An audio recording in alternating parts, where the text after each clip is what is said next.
coffee isn't just for the early birds. Sometimes stopping to take a break can help you go further.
わたわた。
哦，真的。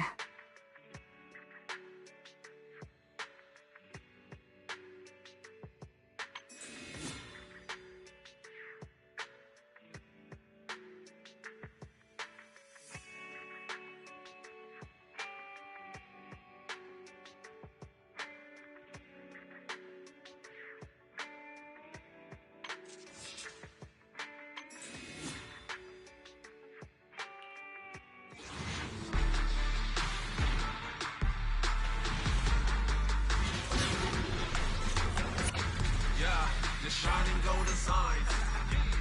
Let your inner sparking night. Silent treasure, growing bright. Reach your far away and take a flight. Lucky or not, at least you try. Shame up in yourself, confined. No doubt, fate's on your side. You're chosen, so enjoy the ride. There are things you can't control. Vultures fatal, that's is wrong. Embrace the without, stop, keep it slow. That's the essence, life should go. Not just trials, battle stuff. Go take enjoy simple stuff. Even when it's getting rough, take it easy, having fun is just enough. Yeah, the shining golden signs. Let your inner sparking night. Silent treasure, growing bright. Reach your far away and take a flight. Lucky or not, at least you try. Shame up in yourself, confined.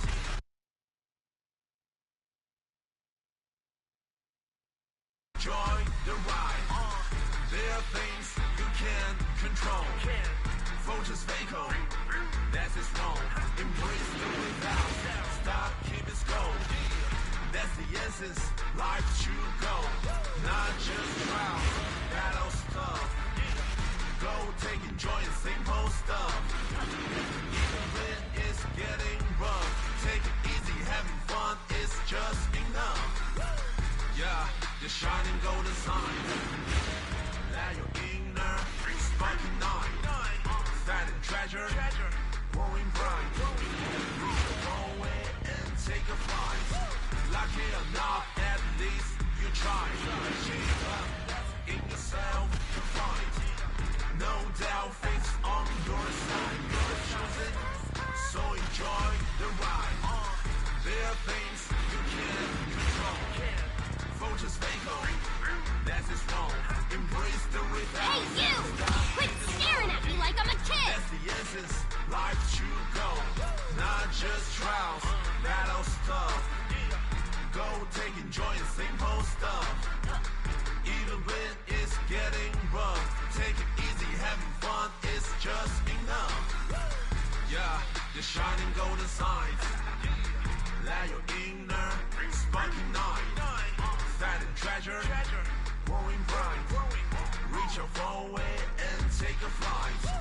Lucky or not, at least you try. Shame up in yourself, confined. No doubt, fate's on your side. You're chosen, so enjoy the ride. There are things you can't control. Vultures fatal, that is wrong. Embrace the essence, life should go.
This is the path number 0. Need some. I shall. My loyal.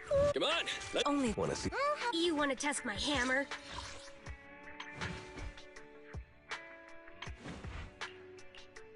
Hey, don't look down on me!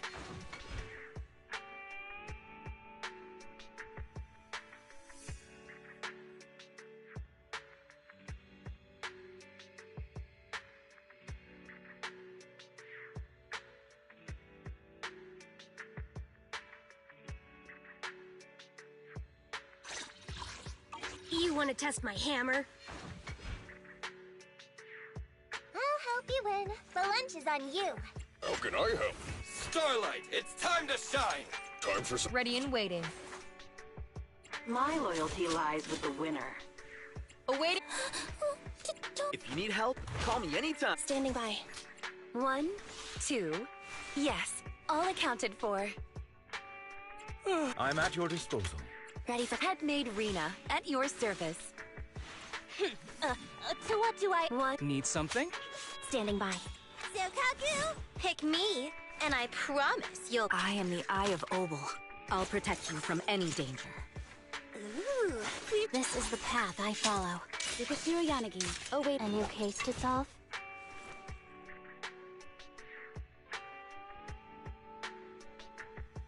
Officer 148, do you Touch my tail, and no. Good day, Lord Phaeton. wanna be my research subject?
Lord Phaeton, this time let me. Vivian?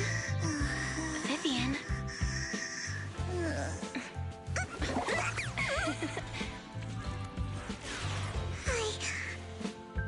I didn't disturb your sleep, did I?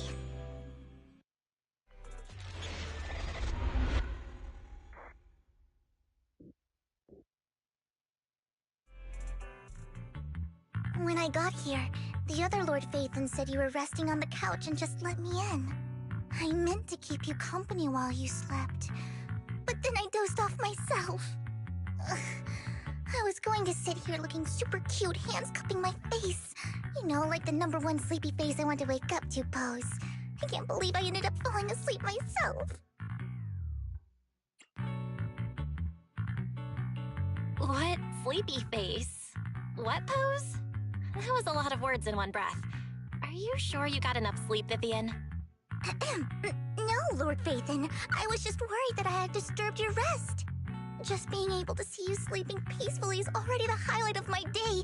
No, my entire month. Though it is a bit late, but... Good morning, Lord Phaethon. You're here super early today, Vivian. Is there something urgent? Mockingbird's death has stirred up quite the storm. I took some time to gather intel. It seems someone deliberately leaked the story that Hugo is an illegitimate child of the Ravenlock family, but I haven't found the source yet.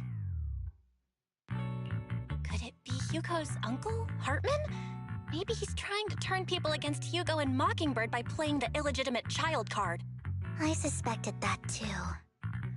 He could be using Hugo's background to make people believe Mockingbird is just another Top's pawn. To the upper class, Mockingbird may be insignificant, but it has a loyal following among regular folks.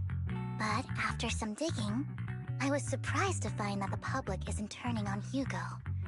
They're actually starting to see him in a better light. Some people feel bad for him, some relate to his struggles, and Hartman's the one getting all the heat. Public outcry against Hartman is growing, with many believing he murdered Hugo for his own selfish gain. Tops is hosting an industry summit this week, a responsibility usually handled by the Ravenlocks. But my sources tell me another family has taken over this year at the last minute. If I'm not mistaken, Tops is intentionally keeping its distance from the Ravenlock family due to the current public sentiment.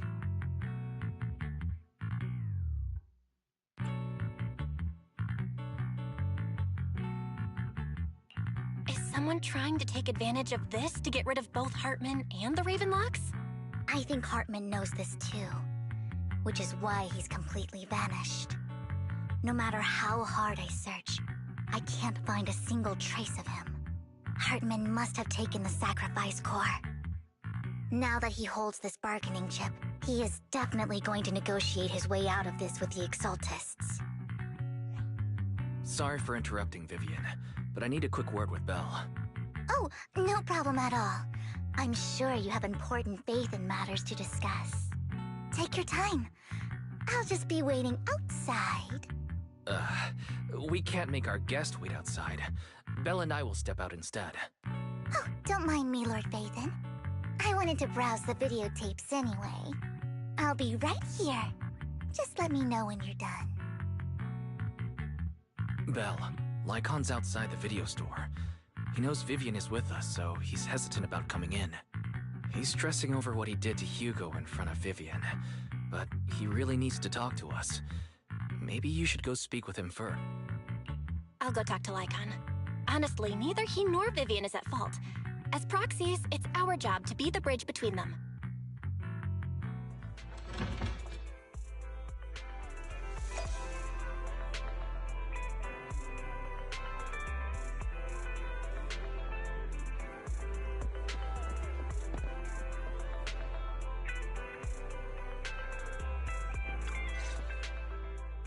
Good morning, Master Proxy.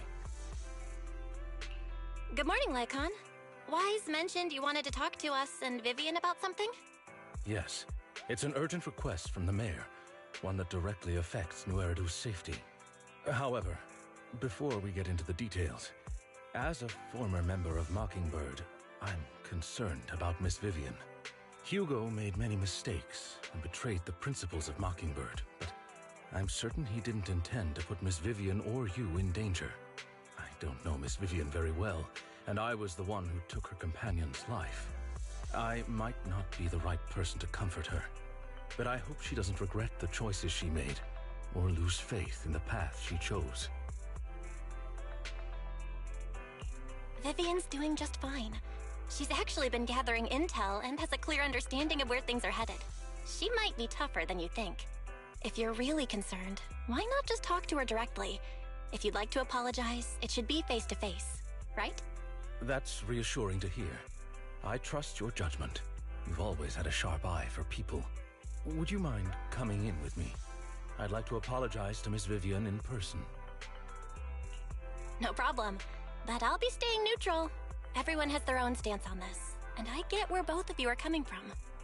As a proxy, I'm just here to make sure you have an open conversation. I'm not taking sides. I respect that. Thank you.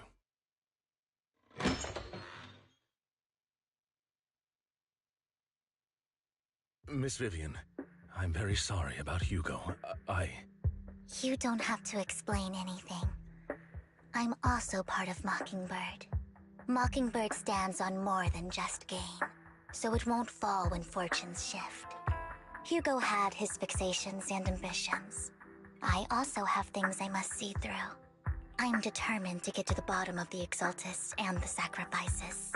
Miss Vivian, as a former member of Mockingbird, you have my deepest respect. You have my word, whatever comes next. I would never harm you or Master Proxy. As for Hugo, please, accept my condolences. Condolences? That's not necessary. Mockingbird has plenty of tricks up its sleeves. This isn't the kind of act that ends so easily. Wouldn't you agree? You're right. Huh? That's it? You two just figured it out? Well, that was fast. Master Proxy, I believe we all share the same goal. Uncover the truth of the Exaltists and the sacrifices. The Mayor has tasked me with inviting you to take on this mission, and hopes we can work together moving forward. If the Mayor wants to work with us, I trust he will demonstrate his sincerity in kind. Mockingbird will not serve as a pawn for the powerful. That will never change. Of course. While the Mayor cannot handle this personally, he will make sure we have all the intel and support we need. Miss Vivian, I know you have your own intelligence network, but for some high-profile shady dealings, perhaps the Mayor can provide you a different perspective. Please, take your time to discuss. If you're open to collaborating, I'll set up a call with the Mayor so he can speak with you both directly. I need to discuss this with Wise and Vivian. With so many people involved in this, we need to be very careful.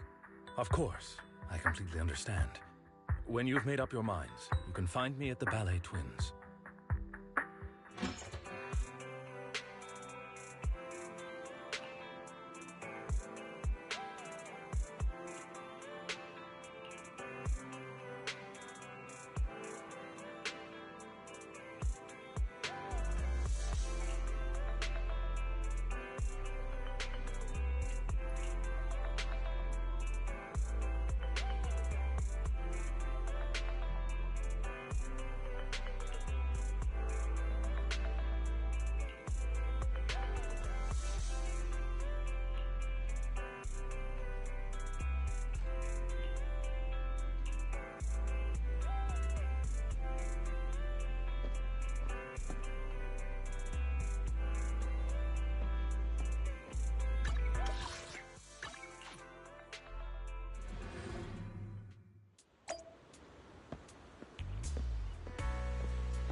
I'll connect the call to the Mayor now.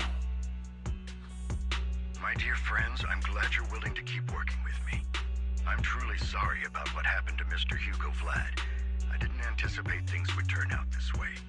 As Mayor, I can't fully condone Mockingbird's actions, but personally, I had a lot of respect for Mr. Hugo Vlad. I looked further into Bringer's map. The sacrifices were created by an Exaltist named Landon, who was active in Janus Quarter. Mr. Landon passed away in an accident a few years ago. Before he died, he was researching sacrifices and was said to have created a batch of serum that could turn living people into sacrifices. The problem was, the serum wasn't stable, and after his death, the recipe was lost. No one knows what happened to the Exaltist in Janna's quarter back then. But it's clear that after the leader died, there haven't been major Exaltist activities in the area. Bringer's map marks the locations where the Exaltist's most successful attempts at creating sacrifices were. Since this person has already passed away, and the Exaltists haven't been active around here for a while, then could it be that this is just Hartman acting on his own? Unfortunately, that's not the case. My sources confirmed that Hartman had been secretly in contact with someone, and they only meet inside the Hollow. Is it possible it's someone from TOPS? TOPS is a huge alliance of corporations. They wouldn't bother getting their hands dirty. Instead, they just sit back and reap the rewards.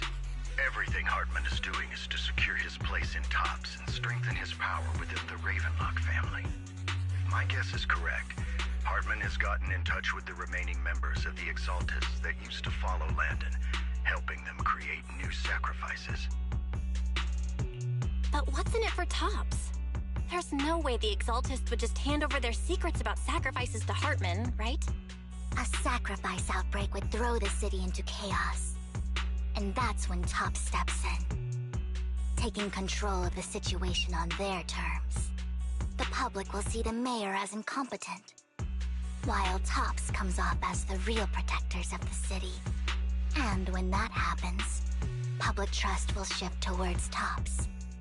And Mr. Mayor, you might find yourself in an unfavorable situation. Still sharp as ever, Miss Vivian. So, what exactly do we stand to gain from partnering with you? Please don't tell me you're doing this out of some noble concern for your citizens. I'm not some hero of justice, and I don't believe in lofty ideals or empty promises. We have a common enemy. While our ideologies may differ, we can work together on this. And as proof of good faith, I may not know exactly where Hartman is, but I can fan the flames over Mockingbird's death and escalate conflicts within the Ravenlock family. So it was you behind the rumors. No wonder I couldn't trace the source of the public outcry. I'm not the one who started the rumors. I just helped them spread faster after they leaked. And I pulled a few strings to make sure the story painted Mr. Hugo Vlad as a heroic figure who is unfairly persecuted. As I said before, I had a lot of respect for him, and I'd be happy to clear his name. Now let me lay out my terms for collaboration. After looking into it, I found that the dormant sacrifice you discovered wasn't the only one. There are more places where sacrifices might be lying dormant. Too many eyes are on me right now, so I can't send my own men to deal with it. I'd like to ask you to retrieve the sacrifices from those locations. I'll make sure to dispose of them once you do, so no one will be able to use them again. On top of that, I've asked a friend to help monitor your physical condition, and maybe even uncover more of your potential. Her research overlaps with your teacher's work. You don't need to worry about her capabilities. She's a Void Hunter rank special investigator.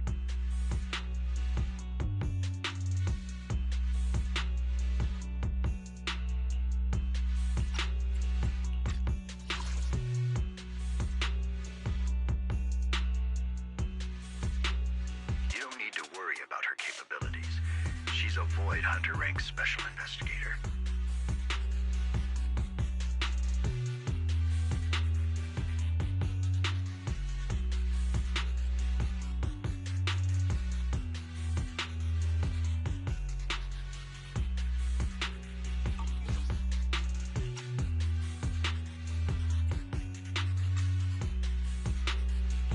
Really? A Void Hunter rank special investigator is going to be assisting us? And she's involved in our teacher's research? That's right. She's heading to Janna's quarter for some business. I wanted to set up a formal meeting, but she declined. She prefers to assess things on her own, and will reach out when the time is right. She'll let you know the details then. So it looks like you both are on board with this commission and ready to help recover the sacrifices? Okay. We don't want new Eridu falling into chaos either. We'll do what we can. I know you won't let me down. Given our positions, we might not be friends, but we're definitely not enemies.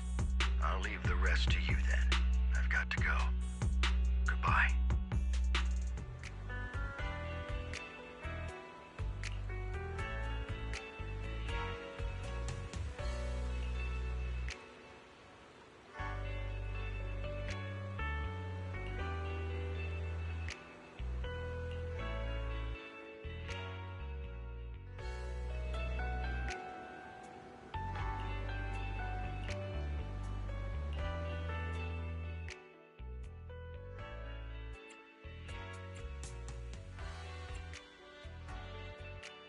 Good day, Lord Phaeton.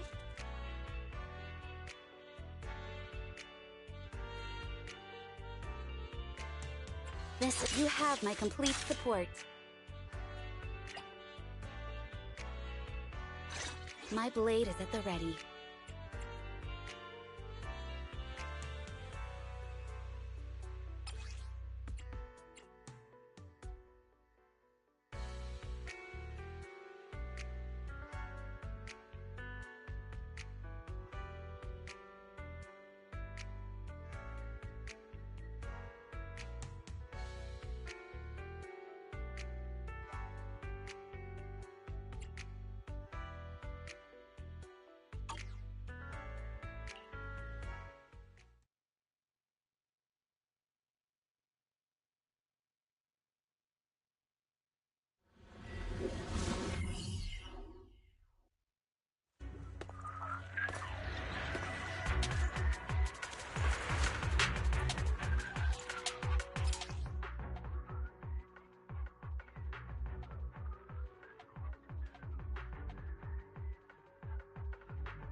Lord Phaeton, thank you for trusting Mockingbird and me.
Roger.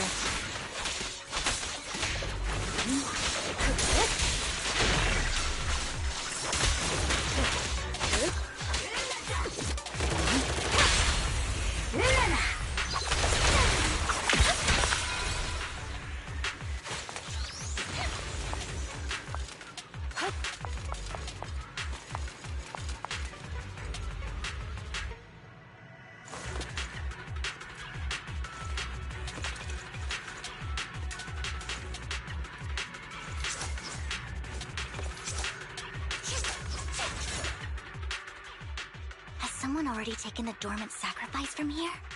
Or did the Exaltus decide to relocate it? No.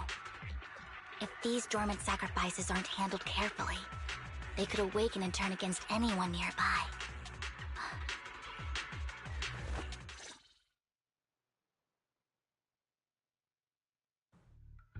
Did Hartman just make up this intel to get a shot working with us at Tops?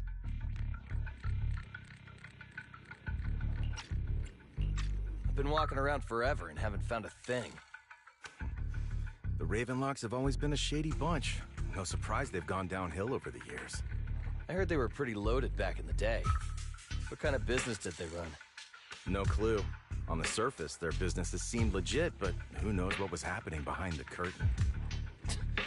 Probably something with the sacrifices. I mean, how else would he know about the dormant ones left around here for years? And he was so sure that even if those original sacrifices didn't work out, he had a backup plan. Backup plan? What could that be? Well, that's beyond me. I just happened to overhear something while I was next to Mr. Edmund one day. What's Topps planning to do with all these sacrifices, huh? For research? Do you think we'll ever have a normal life in the Hollows? Don't ask questions you shouldn't be asking. All right. There's nothing here anyway. Let's leave the Hollow and report back on what we found. And we'll make it just in time to clock out for the fieldwork shift. Let's get out of here first.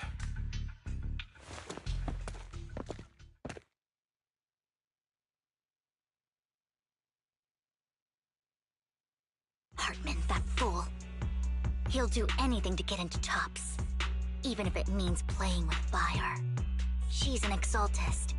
Human lives have never mattered to her. The more people get dragged in, the greater the danger.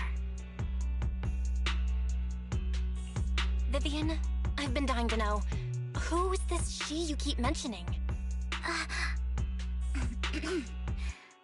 I apologize for losing my composure. Please don't mind me. The she I'm referring to is with the Exaltists. Someone I have a history with. That's why the moment I heard about the sacrifices, I felt compelled to uncover the truth. I never meant to hide anything from you. It's just that, for me, the Exaltists bring back painful memories. And I'm not ready to face them yet. So, Lord Vathan, please give me a little more time.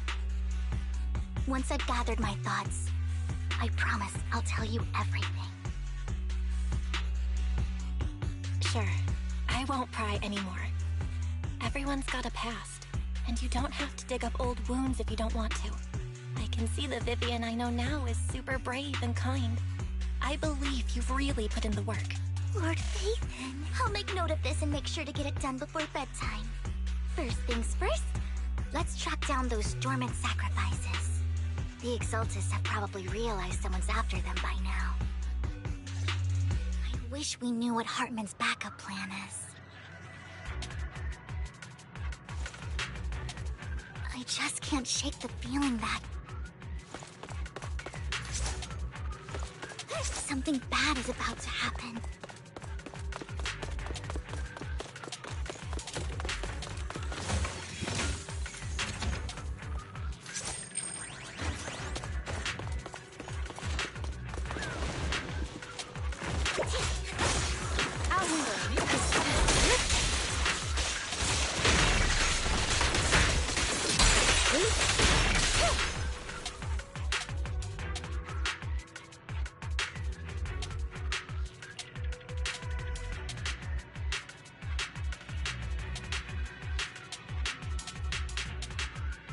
Hugo may have done terrible things, but he had his reasons. Mockingbird might be seen as the bad guys by a lot of people, but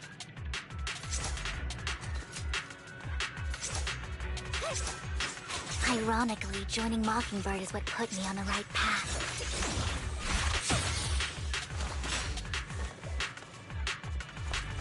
For the first time, I'm needed for more than just my curse.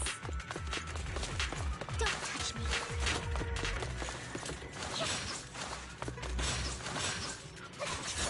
Don't touch me.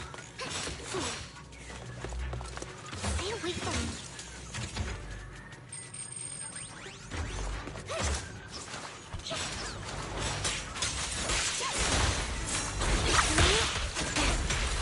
Turn my knee.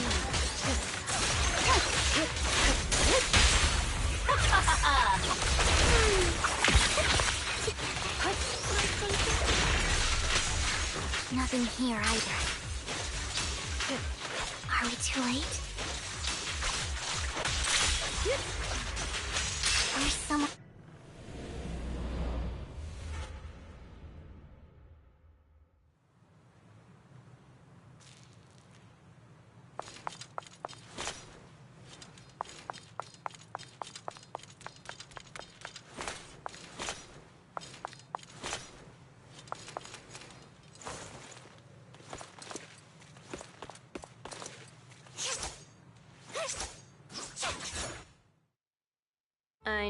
was you, Vivian. Camille, what are you doing here, sis? Are you destroying the dormant sacrifice?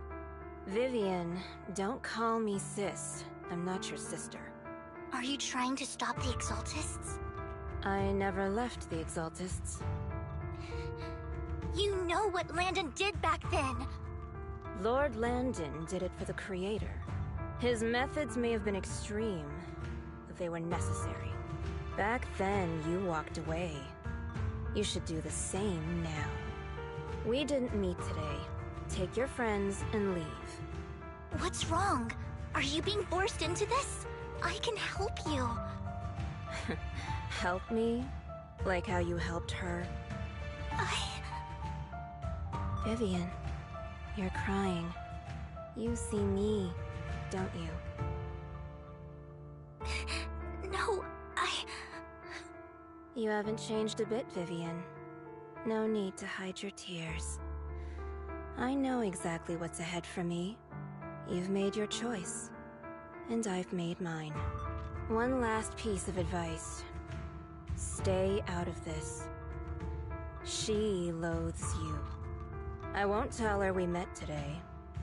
Don't show yourself around us again. Camille!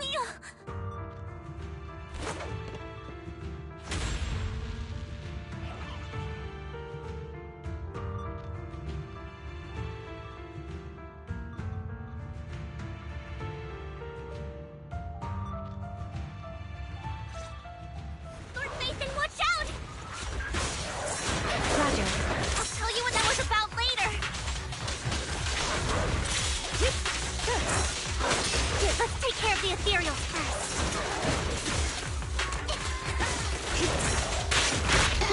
Just this once.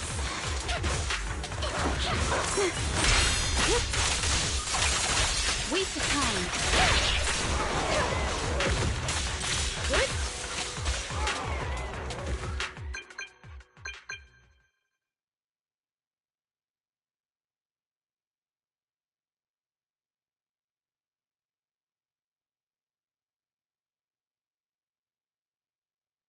You two took longer than I expected. Did something happen? We searched the coordinates the mayor provided.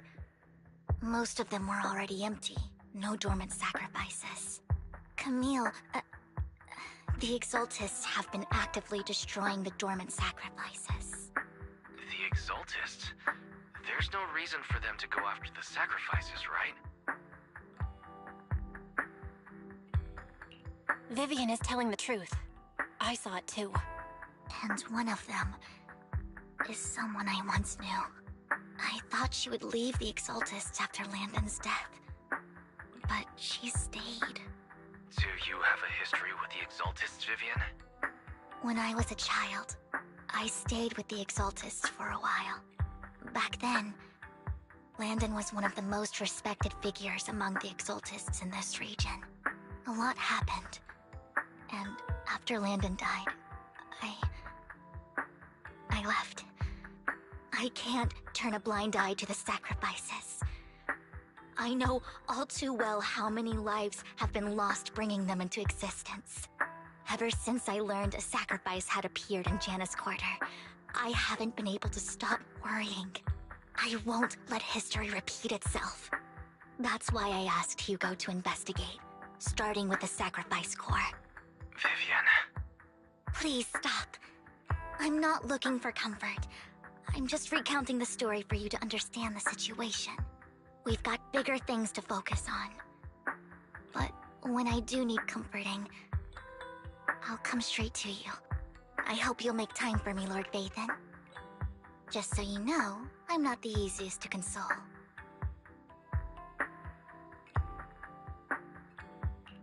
No worries. I'll totally have your back until you're feeling better. Okay. Back to the matter at hand.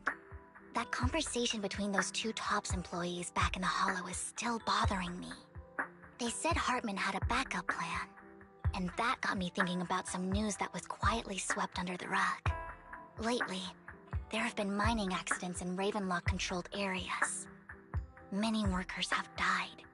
The families were paid off with huge settlements, way more than usual. No protests, no controversy, and the issue was buried. But considering the Ravenlock's financial position, why would they be so generous with payouts? That sounds sketchy. Are you saying they made up the accidents and the workers' deaths? Precisely. I don't think those workers died in mining accidents. I'm planning to reach out to some old friends, see if they've heard anything about this. Do you have time, Lord Phaethon? My contacts are just near 6th Street. Care to join me?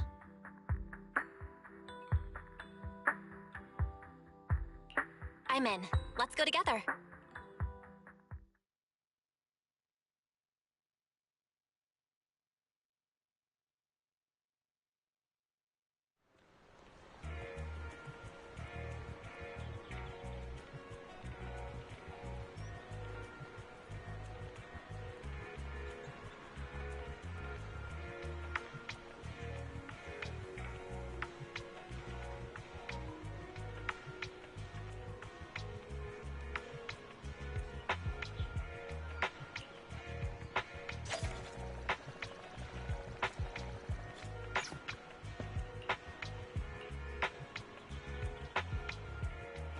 An old friend of mine said she has some new intel.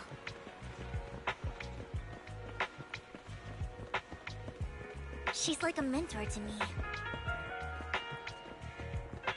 I learned a lot about data scraping on the internet thanks to her.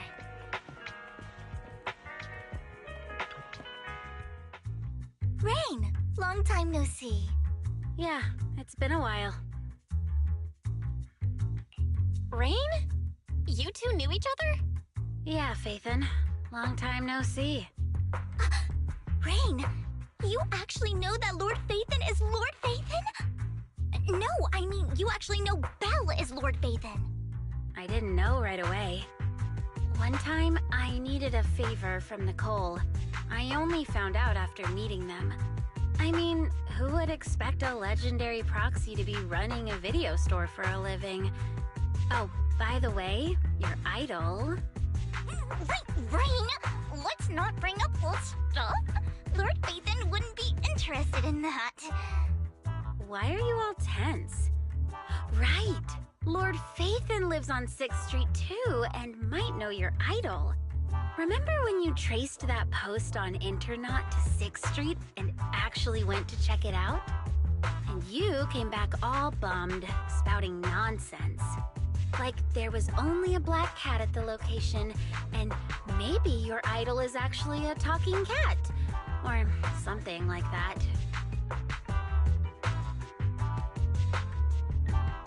I know that black cat. I'm always sneaking at snacks. Lord Phaethon, please, let's drop this topic. Come on, Vivian. It's been years, and you still won't say who your idol is. If you'd just let me, I'd have tracked them down ages ago.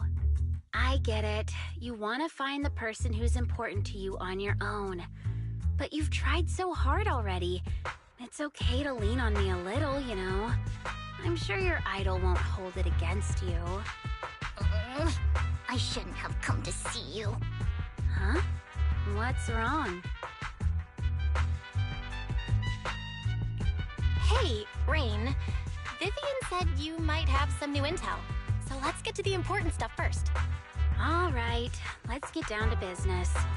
Here's something I'm pretty sure about. The Ravenlock family's claim that those missing workers died in an accident? Don't buy it. The last signal from those workers was near the Hollow. Then communication went dark. I think they were taken into the Hollow.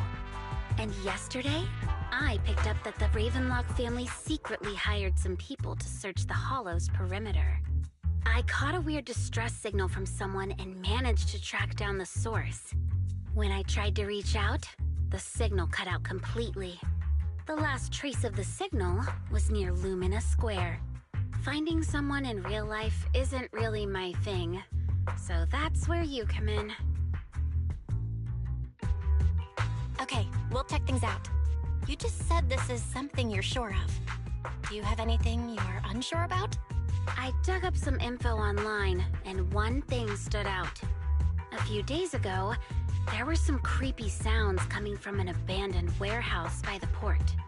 The place was locked up, so no one could see what was happening inside. Not sure if it's related to your search. If you don't find anything useful around here, it might be worth checking out. Well, that's all I have for you. Thank you, Rain. Don't get all emotional on me now. I'm just helping out a friend. This one's on the house. Consider it payback for the favor you did me last time. But if you still want to find your idol, hit me up. I've been curious for what... Alright, don't worry about it. I'll manage it myself. Stop being so nosy, Rain. Nosy? Nah, just professionally curious.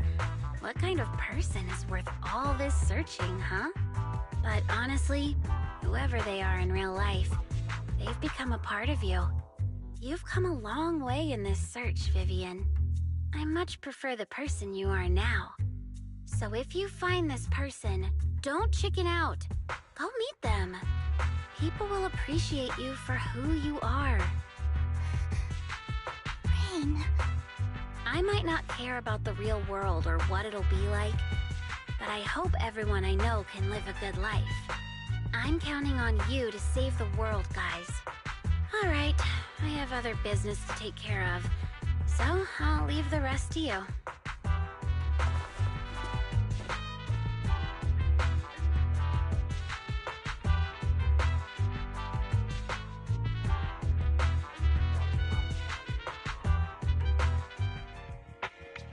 Lord Phaethon, please pay no mind to what Rain said.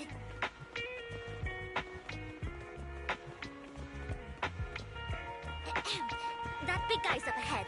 Let's hurry.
Don't take me back, please.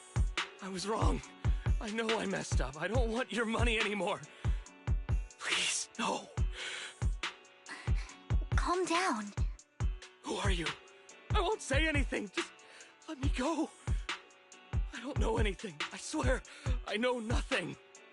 We are not PubSec, the HIA, or the Ravenlock family. We won't force you into anything. There's no need to be afraid. What do you want from me then? We simply want to know where the Ravenlock family took you and what they made you do. I can't say. I can't tell you. I have a family. They'll hurt them. You never saw me. Please, just stop asking. Don't you wish to see your family? I don't deserve to see them. It's my fault. I was greedy. I did this to myself. But your family must miss you dearly. I'm sure they won't blame you. No! It's my fault. It's all on me. I don't want to drag them into this. If the whole ship is sinking, no one on board can escape. I'm just a nobody. And right now, there's nothing I can do to change anything. If you care about your family and friends, now is your chance to stop the disaster before it's too late. Even a butterfly flapping its wings can send a tsunami surging across the ocean. No one knows how this will turn out. But if you do nothing now, the only thing waiting for you at the end will be regret. We're not here to turn you in, and we won't force you to confront them. You'll be safe with us. I'll help you return to your family. But you must tell us precisely what happened. Hartman offered a huge amount of money, looking for workers to go into the hollow to guard something. The money was way too good. We all kind of figured something wasn't right. I thought it was just smuggling or guarding some kind of illegal ether resources, so I signed up. After we sent in our applications, Hartman's men took us into the hollow. The first place we went, there was a strange box. When we got there, they handed us some pills, saying they'd improve our aptitude for ether, for us to last longer in the hollow. But after I took them, everything went fuzzy. Something was definitely off about those pills. When I woke up, I saw my coworkers dead in front of me. And there was blood all over my hands. They said something about me being a good experiment, moved me somewhere else, and locked me up. They wanted to inject me with something. I got scared and didn't know what was gonna happen. But then a blonde guy found me, gave me a carrot, and let me go. So I escaped. I didn't want to kill anyone. I don't know. It wasn't your fault that your coworkers died. You were just a tool in their hands. Do you remember the place they first took you? Do you know what was in that box? I only remember the first place was like a rooftop. I think it was on top of a tall building. What exactly was in that box? I can't remember. I'm not lying. Those pills they gave us, they make you hallucinate. I took just one and my mind felt like it wasn't my own. My memories turned into a blur. I'm telling the truth. I'm not trying to run from my mistakes. I just really can't remember what happened. I know you're not lying. We'll arrange for your protection. You can rest easy and recover, and your family won't be dragged into this. Once this is all over, you will be able to reunite with them.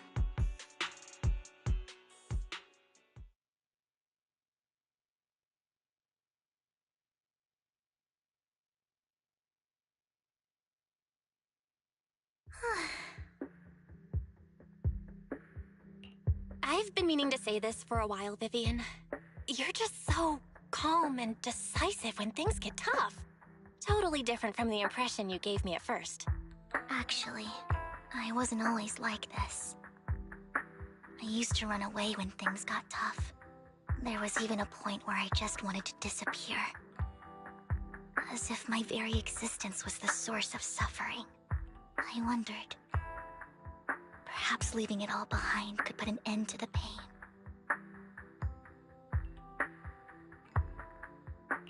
Whoa. It's hard to imagine you like that. I mean, you had this super intimidating vibe when we first met. Well, I was on a mission at the auction when we first met. And just as Rain said, I've come a long way from who I used to be. Speaking of Rain, it's still wild to me. I never thought you and I would have mutual friends. And you even know one Denny Boo. Can you believe we might have passed each other so many times without even realizing it? Enough about me. Tell me more about you, Lord Phaethon. Where have you been? And what have you experienced? Looking back, I feel like I've been through a lot lately. My brother and I even lost our faith in account. Oh, everything started when the Cunning Hares took something from the Red Fang gang.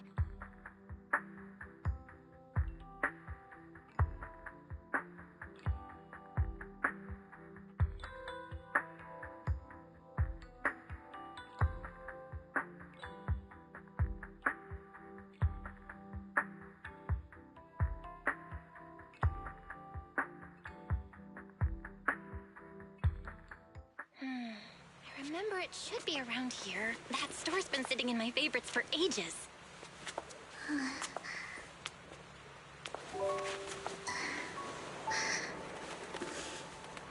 Lord Phaethon!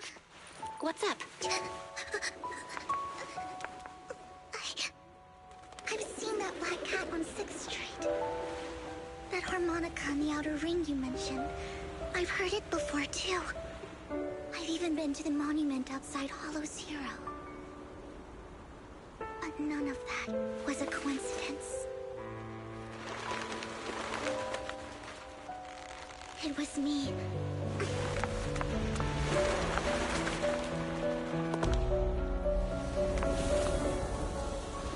Following you, and now I've finally made it to your side. Ever since I was little, I had been seen as the bringer of bad fortune. I had traveled to many places and witnessed far too much misfortune. Every tear I shed brought disaster. I've heard too many curses to count. I loathed my tears as much as I despised my own existence. Wherever I stayed, tragedy followed. I had roamed too many places, and each time, it ended the same way. I didn't know where I could go anymore.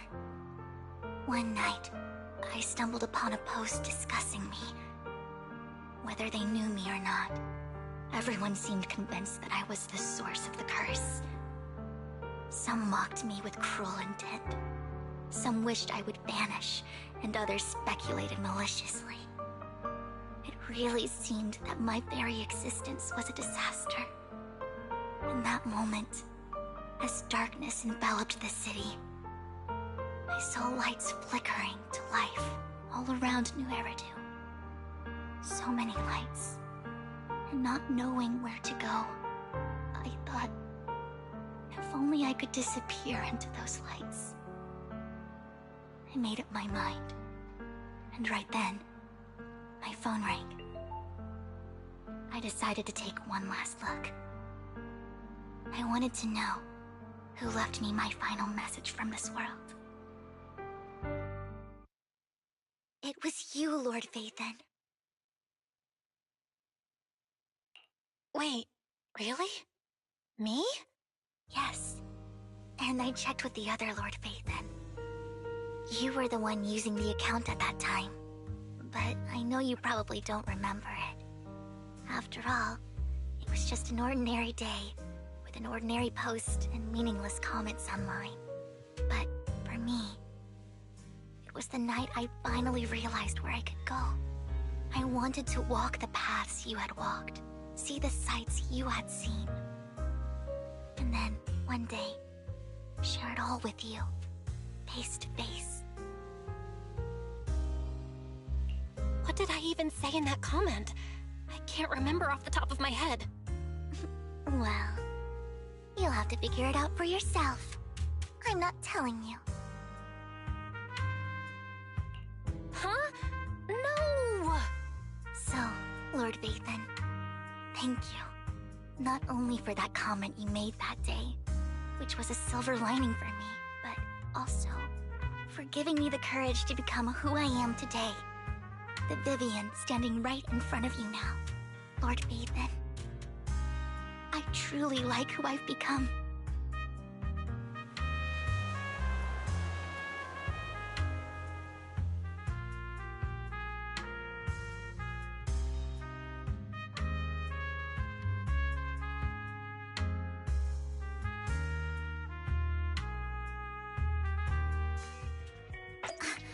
Lycon just sent a message. There's an update.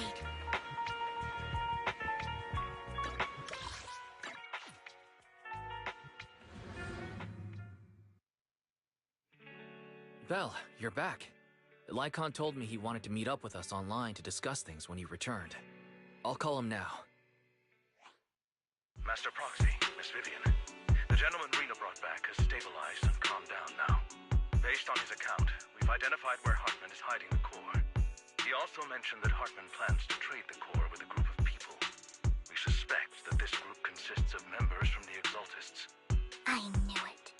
Now that we have the location, it would be splendid if we could seize the sacrifice core before they do. Precisely. We hope you can head to the location as soon as possible to secure the sacrifice core. We've got this. I have other matters to attend to, so I'll leave the retrieval of the sacrifice core in your capable hands. The mayor's friend that he mentioned before will also be assisting you this time. The target coordinates have been shared with her, and she'll meet you there. Please ensure your safety, and I wish you all the best.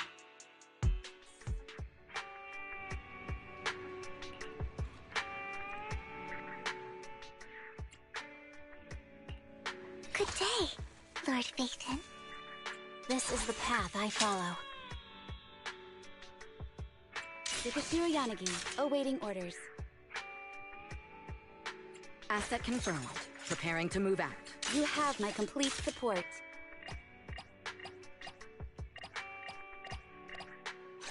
Secure the perimeter.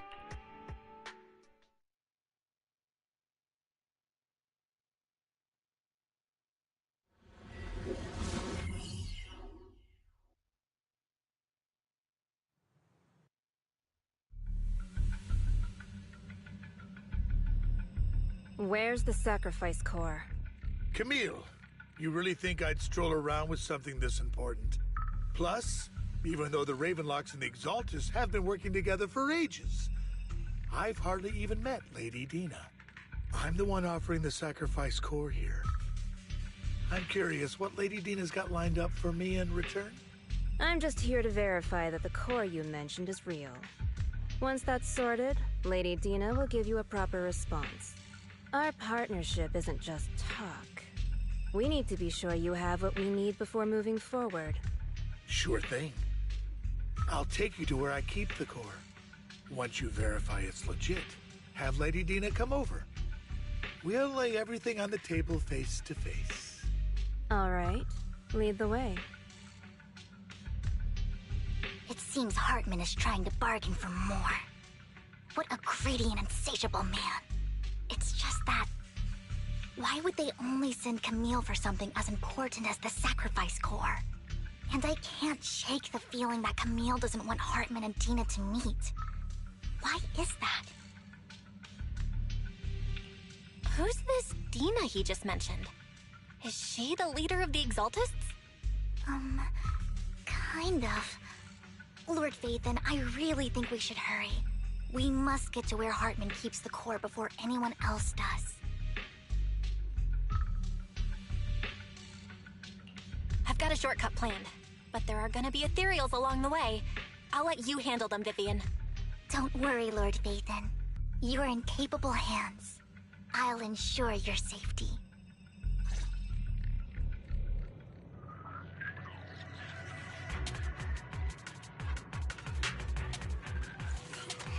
Would you like to stand under my parasol with me?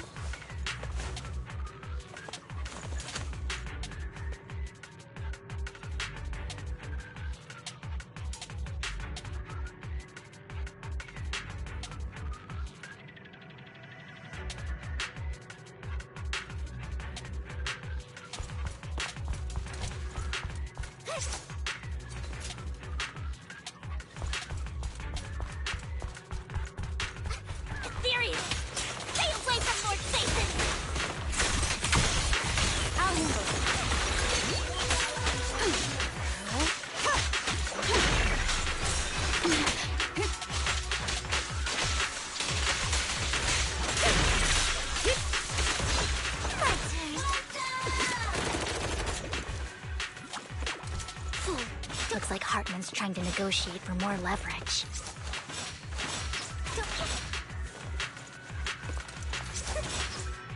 Let's get out of here before we're spotted.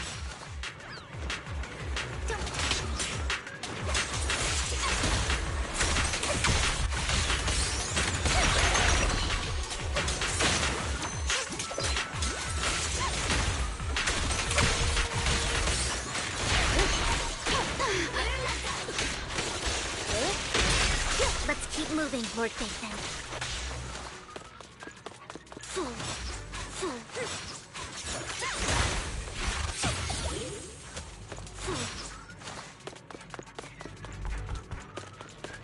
Leave the enemies to me, Lord Phaethon.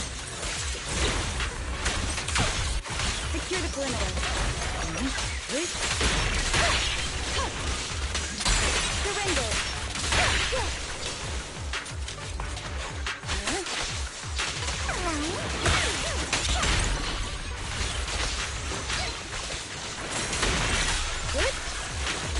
They're still over there. Looks like they're arguing.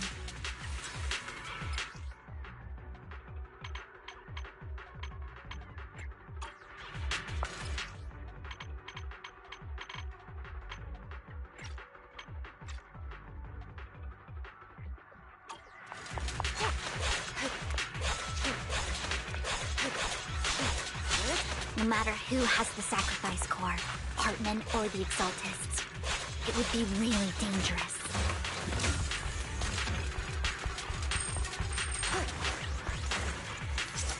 Our best move is to seize it before they do and destroy it. Hand over what's in the box.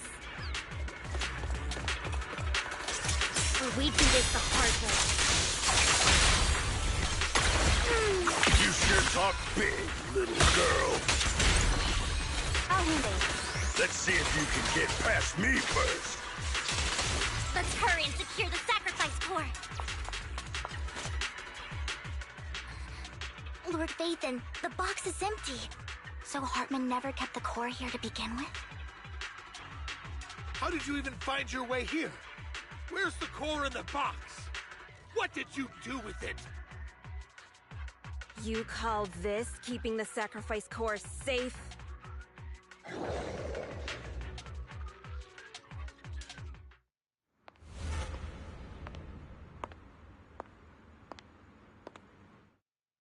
Vivian, it's been ages. Dina! Oh my, you actually remember me. So sweet. Look at you, thriving. I thought you'd totally forgotten about our past. So, tell me, do you ever dream about the people you've killed? Are they crying in your head all night? Back then, I had no idea. You had no idea? While you were soaking up all that love from Daddy and everyone else, you had no idea what was going on? I wasn't... Lady Dina, Miss Vivian didn't actually... Camille, when did I say you could meet up with Hartman today? I just wanted to make sure the sacrifice core is legit. I was worried Hartman might try to pull a fast one on us. Really? So loyal. I thought you'd be more like the old days. Just a few words from Vivian, and you'd be plotting my demise. Just like what you did with Father. I won't, Lady Dina. Don't even think about betraying me, Camille. You owe me for what went down back then. However, I do understand your worries. This core, it's fake. No way! I got this straight from Hugo. It can't be fake. How can you just claim it's fake without any proof? Ugh, seriously.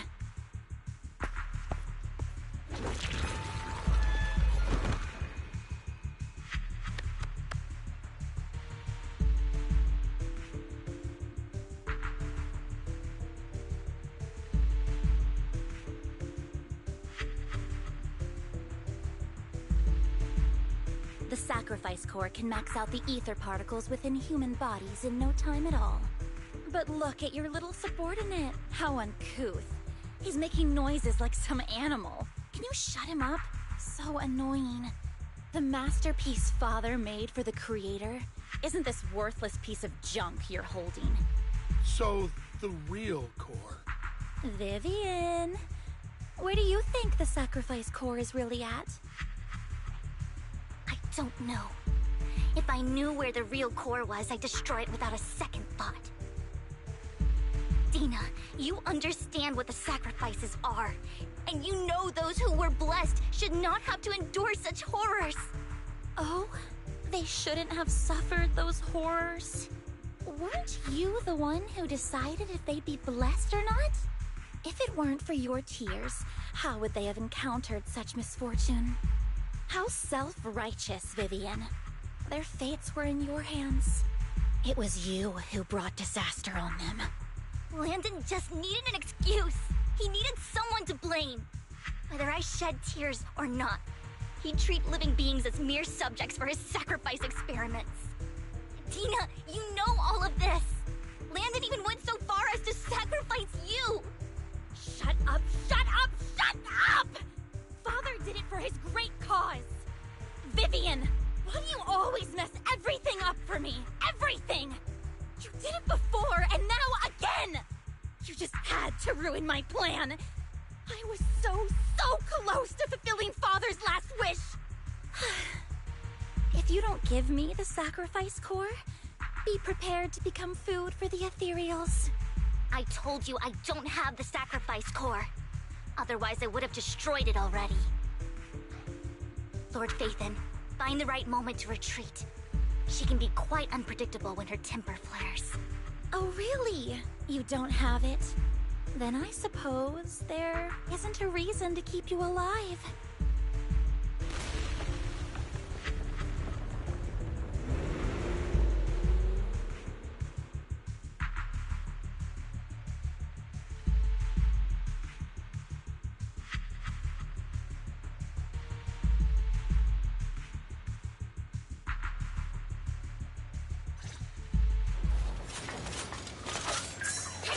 Ethereals are coming.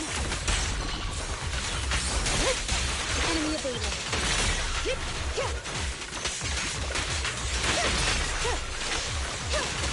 Many. No chance to get out of this.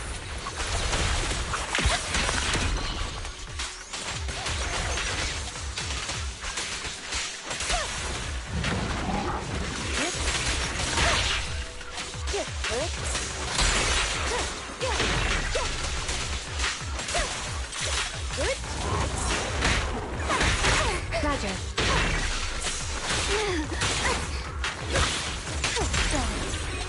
Notice me, Lord. Stay away from Lord Phaethon.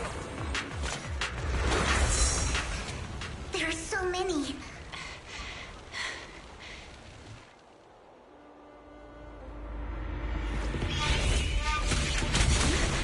It's ink.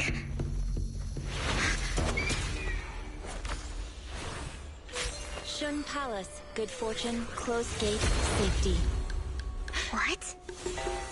An evil miasma gathers here. Another place of conflict. If you wish to avoid disaster, then head southeast.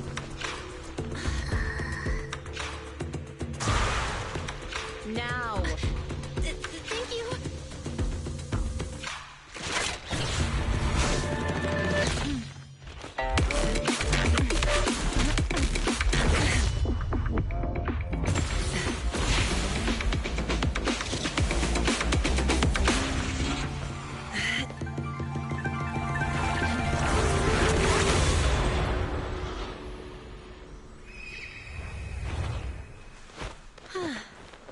Finally, peace and quiet.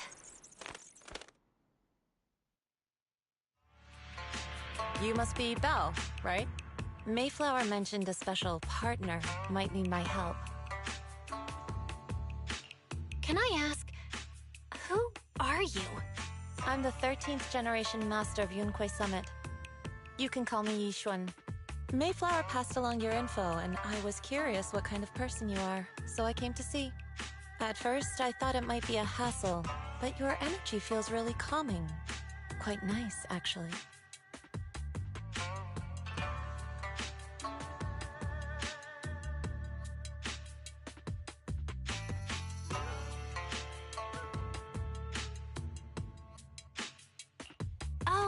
So you're the investigator the mayor talked about? Yes.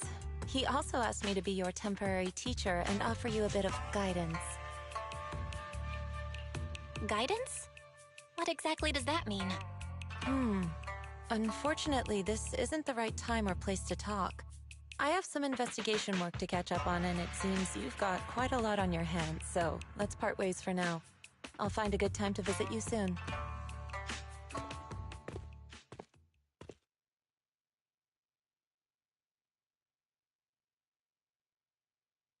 I'm so sorry, Lord Vathan.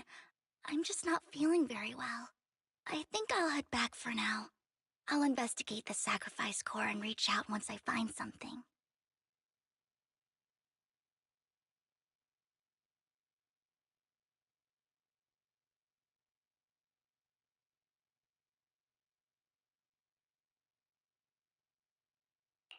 You definitely need some rest. Let's get out of the hollow.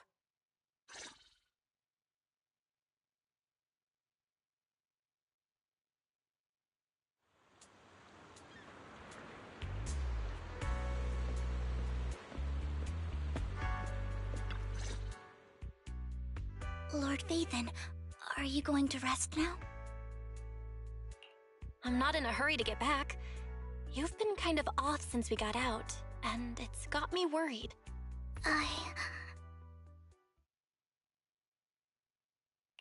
If something's bugging you, just spill it if you want to. I'm a pretty good listener, you know. I didn't mean to keep my past from you, Lord Vathan. When I was little, people thought I brought misfortune, so no matter where I went, no one wanted me around for long. Then, one day, Landon adopted me and brought me to the Exaltists. There, I met Dina, who was so kind to me, treating me like a dear sister.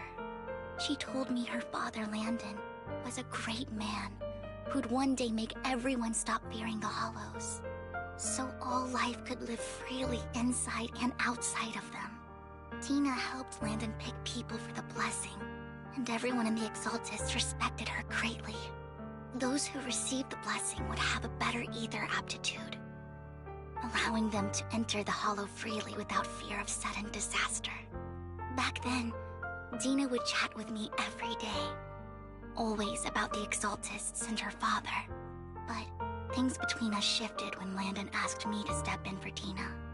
Landon told me I didn't only bring misfortune, and that if I listened to him, I could actually help people. After that, he'd take me to meet people, and if I shed tears, he'd give them a blessing medicine. Those who got the blessing could dodge calamities. At first, I was ecstatic, thinking I could help others. I shared my joy with Dina, but that was when she started to pull away from me.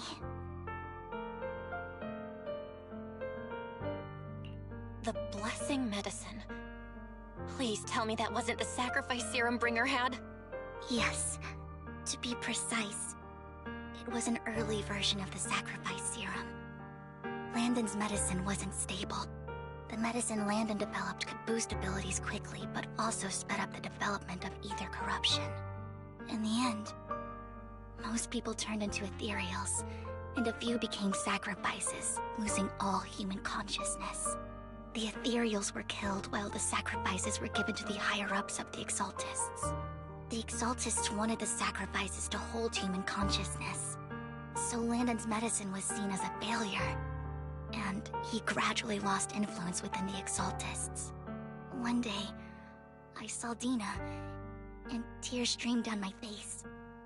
In a bid to save his reputation, Landon decided to let his own daughter receive the blessing. I had always thought that getting the blessing was a good thing, until I saw terror in Dina's eyes that day. That evening, I broke Landon's rules for the first time, and followed him out of the Exaltist's residence. I trailed him to the Hollow, where I witnessed someone who had been blessed becoming corrupted. In the end, that person became an ethereal. Then, without hesitation, Landon killed him. Before Landon returned, I went back to the residence and snuck into his study. And there, I uncovered the truths I just told you. And just a few days later, it was time for Dina to be blessed. I wanted to save her and stop anyone else from getting deceived. So, that day, I told everyone present that Landon should be the one to receive the blessing, not Dina. At first, Landon argued, and no one believed me. But, in front of them all, I looked at him and let my tears fall.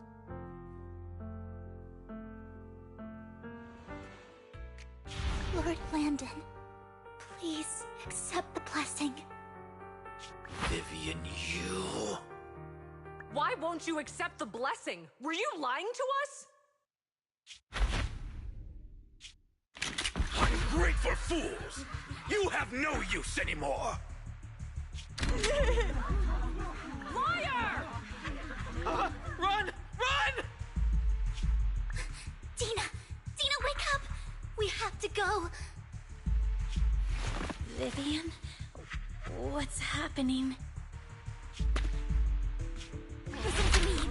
Lord Landon's so-called blessing isn't...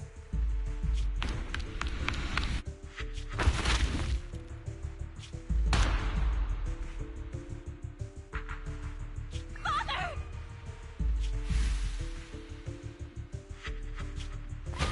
No, I was just...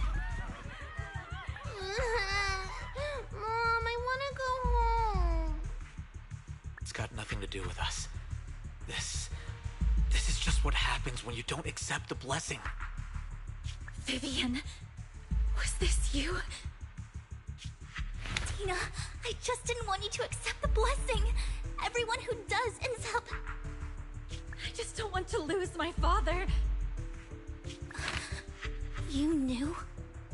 If you knew what he's done, you... He's my father. He's all I have. Stop being self-righteous, Vivian. You only ever bring misfortune.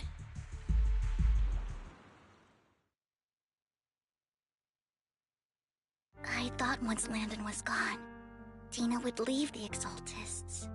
I never expected her to continue his research, or that Camille would stay. Camille lost her entire family in a hollow disaster, so she's always supported the Exaltists. She's not a bad person. She's just someone searching for hope. She joined the Exaltists very early on, and even watched Dina grow up. That day, she was just so desperate to save Dina that she... All these years, she's been following Dina, taking care of everything out of guilt, I think. But I didn't just fail to save Dina. I trapped her. I see misfortune approaching, but I can never change its course or avoid the bad ending. Maybe I really am a bringer of misfortune. No way. You're not the one bringing bad luck.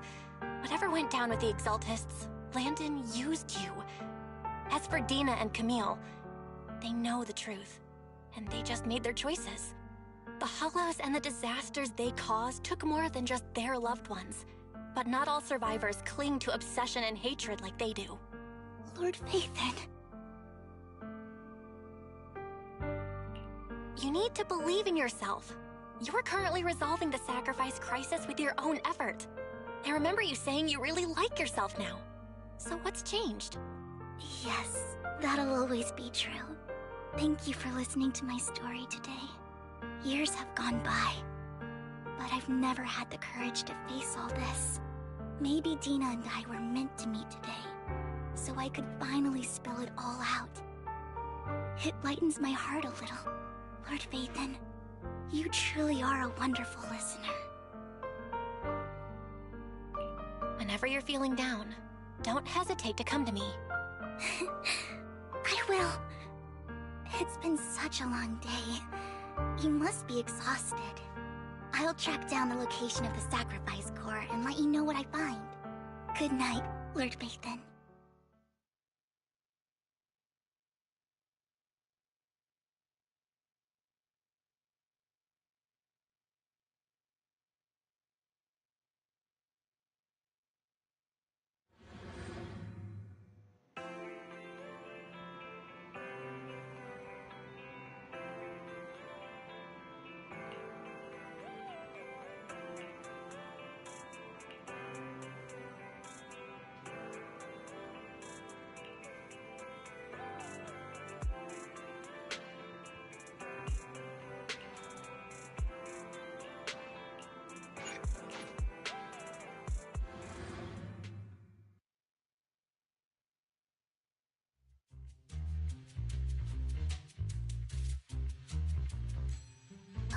Shawl, I didn't expect you to be working here.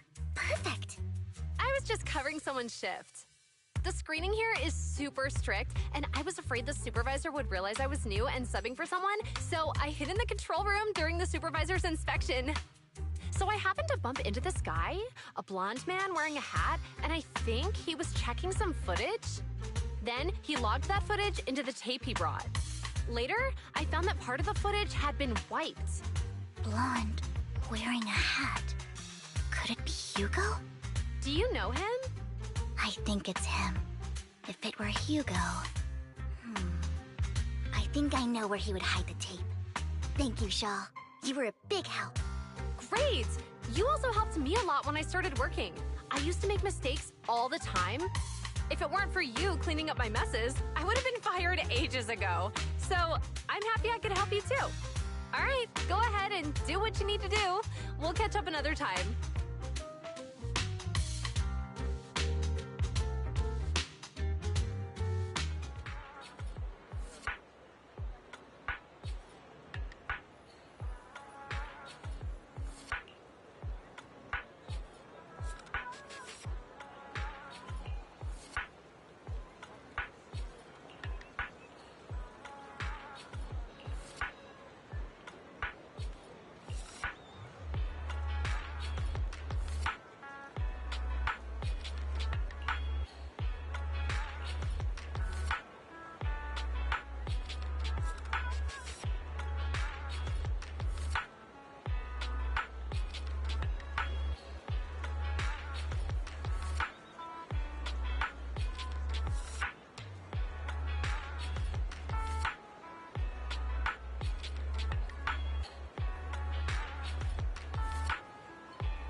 the same goal.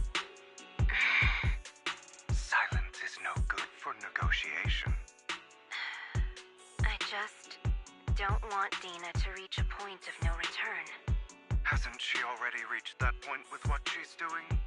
The formula for the Landon serum was lost, but a batch survived, and Dina was able to develop a substance that can be used for mind control. She's trying to combine the two to make sacrifices that would obey human commands. If the dormant sacrifice and the remaining Landon serum are destroyed, we can put an end to this. Dina's concoction can't create sacrifices on its own. And the sacrifice core? That belongs to the creator, not her. Although I find Landon's methods despicable, I can't deny that the Exaltists and the creator are leading us in the right direction. I just don't want Dina to spend her life trapped by her father's mistakes. I mean, no offense, but I find your protectiveness rather weird. I will confirm the location of the dormant sacrifice and find the chance to relay the information to you. I want people to be going into danger. As for the sacrifice core, I can only guarantee that it will not fall into her hands. As for how things will ultimately play out, the creator will guide me.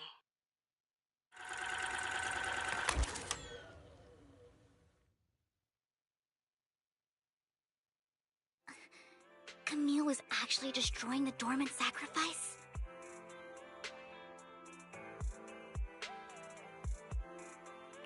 Now Camille's actions make sense.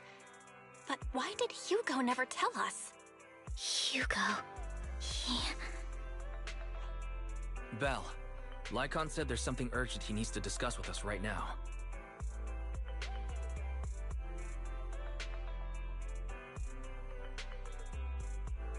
All right, let's patch him in. Master Proxy, I apologize for disturbing you. We have just learned that the Ravenlock family will host a banquet tonight. This banquet is rather special, as they're allowing members of their family to invite business partners to attend. With Hartman at the center of controversy, there are many members of the family who are eager to use this opportunity to replace him. The mayor has been spreading rumors of a young tycoon who inherited a sizable fortune and is looking to partner with a person from an old and influential family. This information has lured a young man named Burton from the Ravenlock family. So, you want me to pose as this tycoon and use Burton to infiltrate the banquet? Correct. And Hartman's study is also located within the venue. I see. Hartman's study might hold valuable information. So, what should I do? You can attend as her +1. +1? Lord Vivian, please go with me! Master Proxy, it seems Miss Vivian requires your presence, so... Yes, just your presence will help me immensely! All right, then let's go together. I'll send you the time and place for the meeting with Burton. If you encounter any danger, please evacuate immediately or contact me for backup. I hope everything goes well for you tonight.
Miss Banshee, I believe I've shown you my sincerity.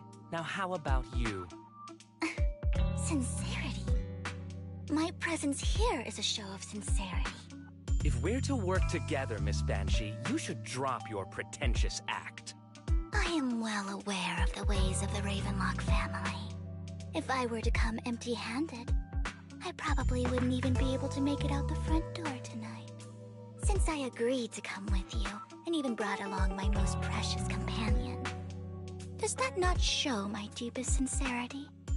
No need for such an off-color joke. Our door is always open for those coming or going. We both know what's what, so let's cut the small talk. I know far more about how the Ravenlock family made their fortune than most here. I am also well aware of why Hartman, despite such a massive scandal, still remains in power. Oh? Do tell. Exaltists, blessing, sacrifice, Landon. Where would you like me to start? How did you know that? No, who are you? Don't be so tense. If I'm not mistaken, it's about time the banquet began. My companion and I are practically famished. Is this how you treat your guests? By letting them starve?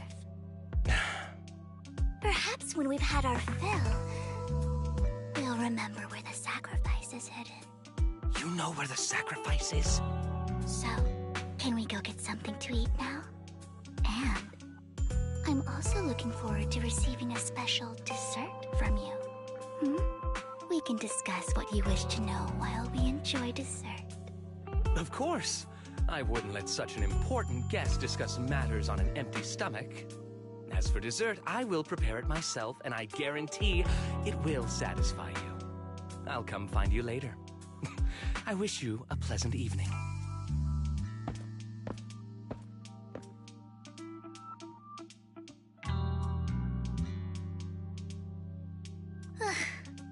These kinds of people are exhausting to deal with. I really don't know how Hugo used to put up with it. What did you mean by dessert just now? I couldn't really follow. Hugo taught me that bringing up dessert in such situations is a way of telling the other party they need to offer more.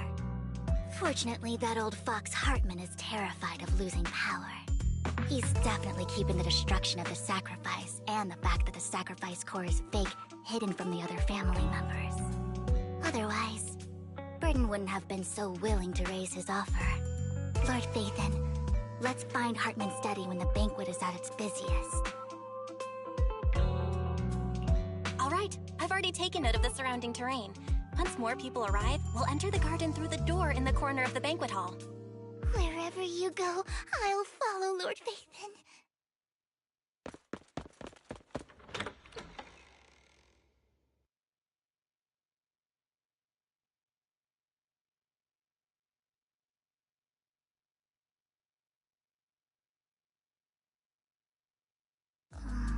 Isn't this going a bit too well?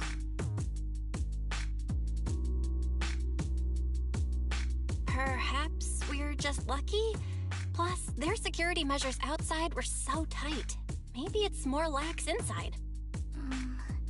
However, just to be safe, I'll call Lycon. Let's check Hartman's recent correspondences for clues. I still have concerns about the sacrifice core. Right. Though the core he gave Dina was fake, Hartman might have left a trick up his sleeve and hid the real one.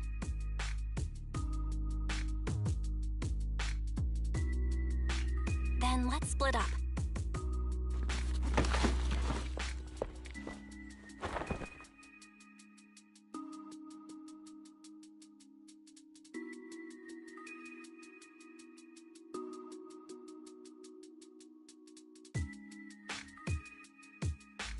Esteemed guests, is the catering at the Ravenlock family banquet not to your satisfaction?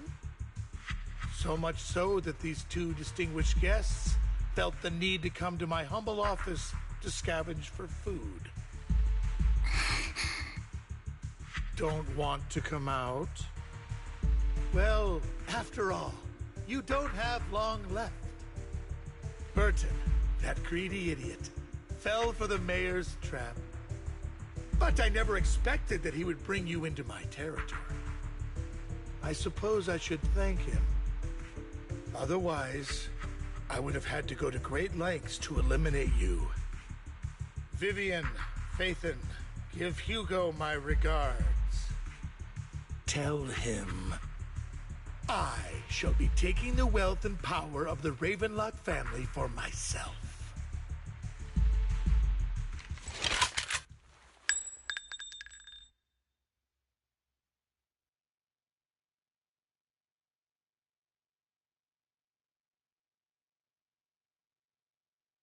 The bullet? How? Dear uncle, why must we be so distant with one another? You can just tell me what you want to say directly. Hugo! Impossible! You're... Uncle, you must know a Ravenlock will never stop until they get what they want. Did you really think I would be defeated so soon? When I have yet to trample you into the dirt. You filthy bastard! You only know how to resort to these petty tricks! Petty tricks?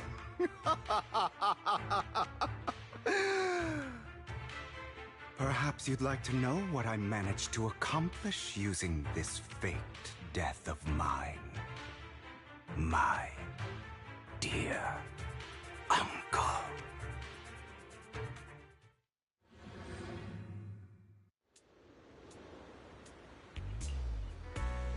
Faking my own death. Hope it's all worth the theatrics in the end. It was just to keep Hartman off my back, but maybe I went a little overboard. The manager must be pretty shaken up. I should apologize at some point.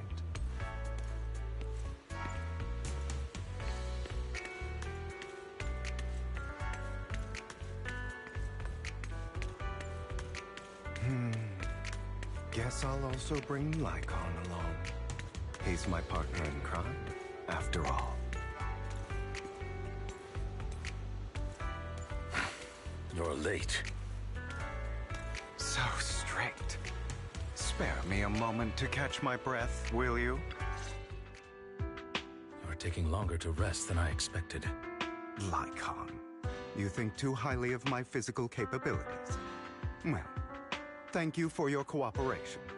I must say, if nothing else, at least your acting skills have improved.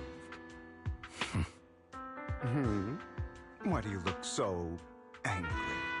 You should be happy. We pulled that off together with flawless teamwork and managed to fool everyone. Drop your foolish facade.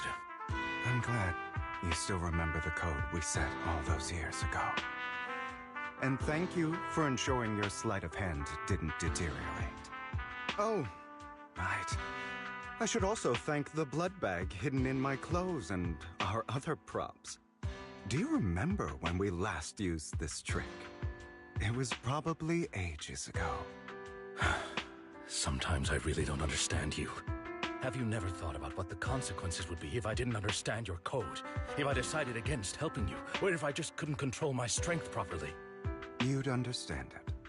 Of course, if things really did go awry, I had alternative plans.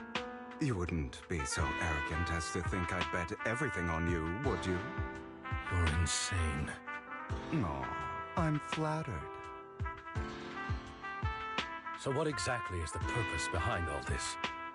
Surely after going to such great lengths to erase your own existence, you don't just plan to hide here and reminisce about the past with me. Don't try to brush this off. I've already helped you enact your plan. Tell me the truth. Don't get your tail in a twist. I have more plans that require your assistance, so naturally I would not hide anything from you. Simply put, as things stand, whether as Hugo Vlad or as Mockingbird, I am doomed to die. Seems you've made quite a few enemies. As a member of the Ravenlock family, I negotiated with Edmund and managed to obtain resources from Tops for my future plans. I also confirmed what attitude they held toward your master, the Mayflower family. Meanwhile, I used my identity in Mockingbird to strike a deal with Hartman and gather information on their collaboration with the remnants of the Exaltists. That's where I got my intel on what Bringer left. Oh, by the way, the crime declaration letter that your dear mayor received, that was also sent by yours truly. He's probably figured that out by now, right? Though I'm not sure if he told you. The mayor learned about the sacrifice attacks through his own means, but lacked an opportunity to take action. That warning letter was precisely what he needed. You aren't hopeless yet. How delightful. In short, I'm more well-informed than your lot because I get around, dealing with all these different important figures. But of course, it comes at a cost. It's only fair. After all, you can't hide the smoke from a wildfire. Rather than trying to carefully tame it and risk setting yourself alight, it's better to let it burn free. When I helped you put on your little act, killing you in front of everyone, you left the sacrifice core to Hartman. That was intentional too, then? Oh, yes. And it worked like a charm, didn't it? Now no one cares for me anymore, and all eyes are on Hartman.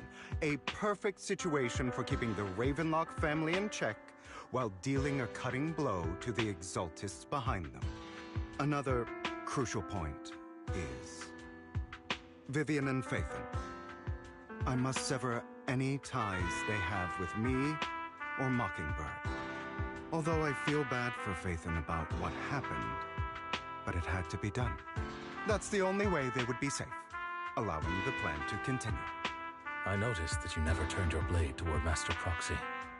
So, those words you said back then were also... I will bloody my hands. I will carry the weight of my sins. I will become the Abyss. Obviously, it was all an act. My acting has always been impeccable, as you know. Hugo, you're taking such a tremendous risk. Why? Would you believe me if I said it's for justice? But unfortunately, it's not. I want revenge on the Ravenlock family. And I will make sure that despicable excuse for a human being, Hartman, suffers a slow, torturous end. Of course, I also promised Vivian that I would help her investigate the whole thing with the Exaltists. That's all. You don't look too good. Is it your wounds? No. This is the first problem I plan to resolve. Nikon, do you have a place that is sufficiently discreet, quiet, and can take a lot of damage?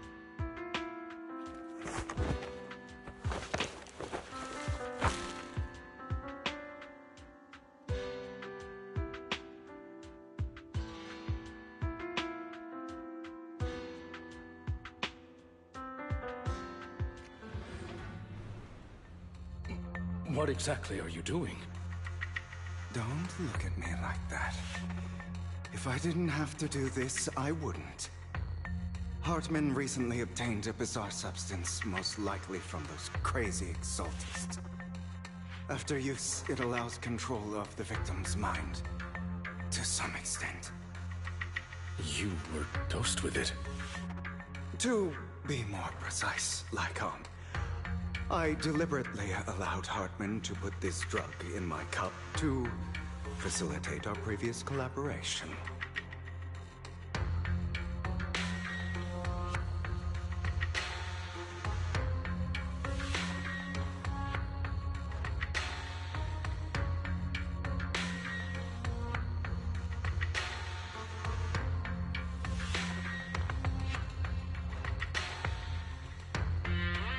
After finding out about it, I quickly found someone to help analyze its composition. The good news is he gave me a very low dosage, perhaps because he was afraid I might notice. There's a different medication that can delay its onset, preventing me from actually being under his control. I simply need to put on a show in front of my dear uncle. The bad news is that currently there is no antidote. When I delay those effects, however, they will accumulate and erupt when my body reaches its limit. It may even break my mind. And that's exactly what's happening now. I need to endure those accumulated consequences. So, I will lock myself in this room for however long that takes. I've tied my limbs to prevent me from smashing this place or accidentally hurting myself. Anyway, after you leave, do not open this door, no matter what you hear. I recommend seeking professional medical assistance. This is advice I received from a doctor. Or are you saying you don't believe I can make it? So, Icon, come find me here at the scheduled time. All you need to do is smile and await my victory. What if I want to stop you? You know you won't succeed. You never have. And you never will. Well, time is short. Let's begin. I understand. Don't die, you stupid bastard.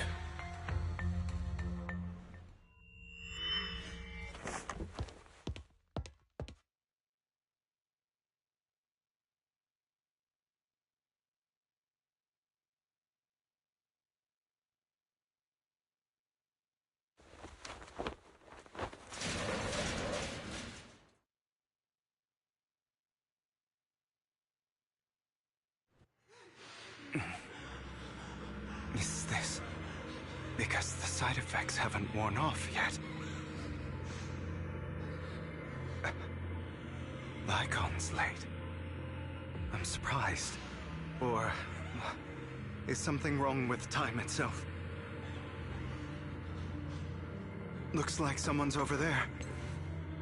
Might as well go ask.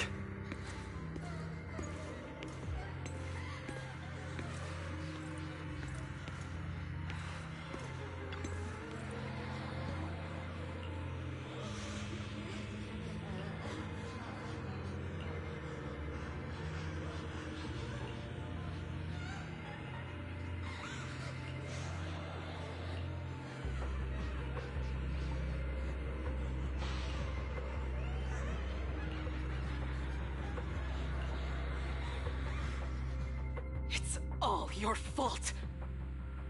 I wish I had never given birth to you!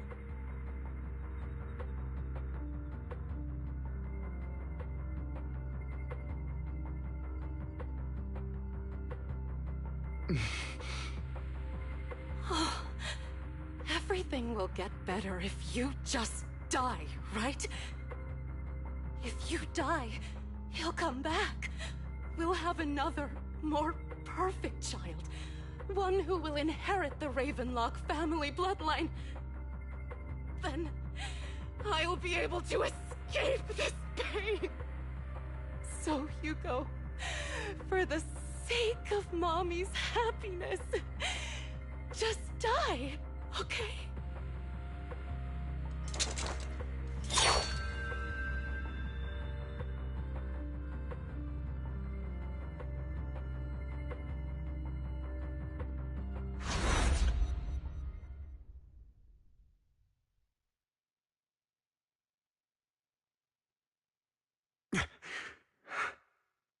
So, I wasn't awake yet after all. That's because You don't want to wake up again. Who are you? I am you. Hidden deep within your heart. Your most true self. You want to kill her, don't you? Your so-called mother. Every time she bit you without reason, when she tried to gouge out your eyes, when she sold you into that hell, laughing all the while. You wanted to be the one to end her life. Why not admit your hatred? As you are, you can hunt her down and make her pay for the living hell of a childhood she made you suffer. Yes, I hate her. I hate her because she was foolish and shallow, greedy and stupid. I hate her because she doesn't deserve to be a mother. She did everything she could to try and get into the Ravenlock family, believing she could live a life of luxury without having to do anything and never realizing she was a pawn, discarded from the very beginning. So she chose to blame me. Blame me for my heterochromia. Blame me for my very existence. But I won't kill her, because I know it won't change anything. She was incapable of loving me, just as she is incapable of loving herself. Have you been brainwashed by that dog? Keeping up the act of being some magnanimous and forgiving fool? Don't compare us. I've simply come to understand love or hate. I make my own choices, and they have nothing to do with anyone else. She sold you to the Ravenlock family for a huge sum of money. She used that money to start a new life without you. While she was indulging herself, you were going through hell in the Ravenlock Manor. Does it not torment you? Do you not feel the hatred? Do you not want to demand answers? Kill her. Only by killing her can you be truly free. For a long time, I thought the same way. But now, well, I want to make a different choice. Stop lying to yourself. You never had a choice. This weak-minded thinking will only lead you to failure. Like before, you'll be nothing but a worm, trampled into the dirt by those so-called elites. Do you still not get it? This is how the world is, and always has been. Hesitate and you'll be the victim. If you don't grab your knife first, you'll end up being on the other end of the blade. If you want to change anything, you must first become the one who makes the rules. Just like that woman. The only reason she could treat us that way was because we were weak. So listen to me. Find that woman, kill her, and prove to this world your strength. It's what she deserves. Why forgive them? They don't deserve it. I'm not forgiving them. Or rather, I don't care about them. They don't even matter, at least not yet. You know, perhaps the person I hate the most, the one I truly cannot forgive, has never been someone else. but rather my weak, powerless past self who could do nothing but hide inside a closet and cry. I hate myself for having neither the strength nor the courage to resist. I hate myself for begging for so-called familial love, even after being treated so terribly. I hate that despite the pain of my wounds, I still hope to receive the carrot and not the stick. And that means you, correct? So, I forgive you. I forgive myself. You'll regret this, fool. Your pretty words mean nothing. You will ultimately return here to me.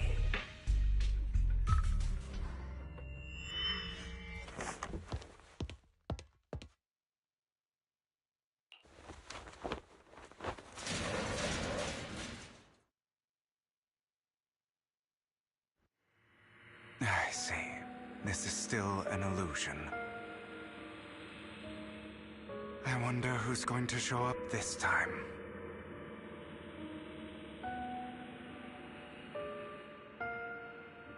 Brother! Hugo, let's play hide and seek! I'm already hiding! You'll find me, right? Like you always do! Serena.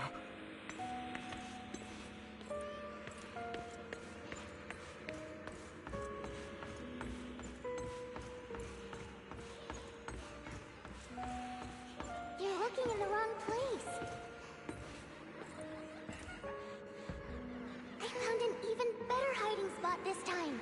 Harder to find than any place you showed me.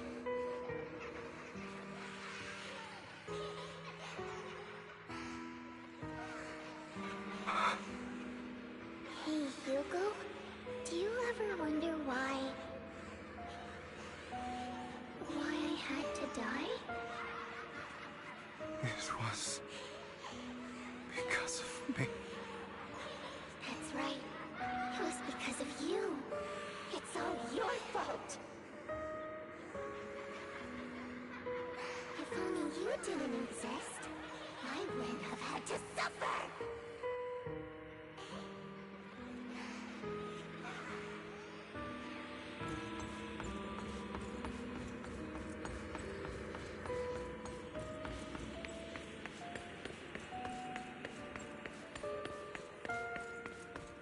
Still looking in the wrong spot.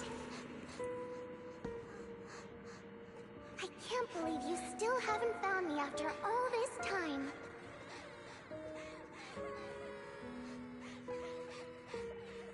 Have you forgotten about me?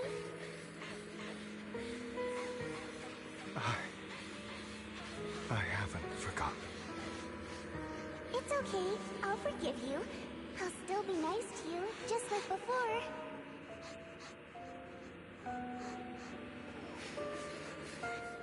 I was the only one who was ever nice to you, wasn't I? Yes. Then tell me, why do good people always suffer? Why is kindness always punished instead? Tell me, Hugo, why?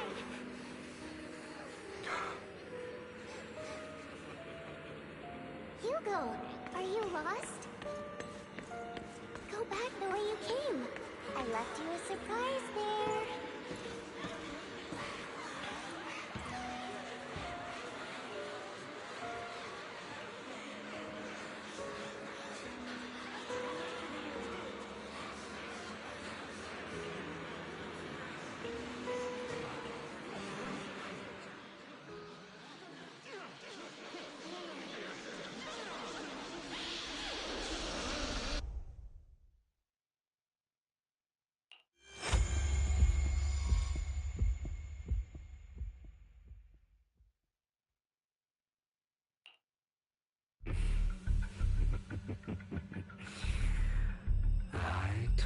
you that you would eventually return.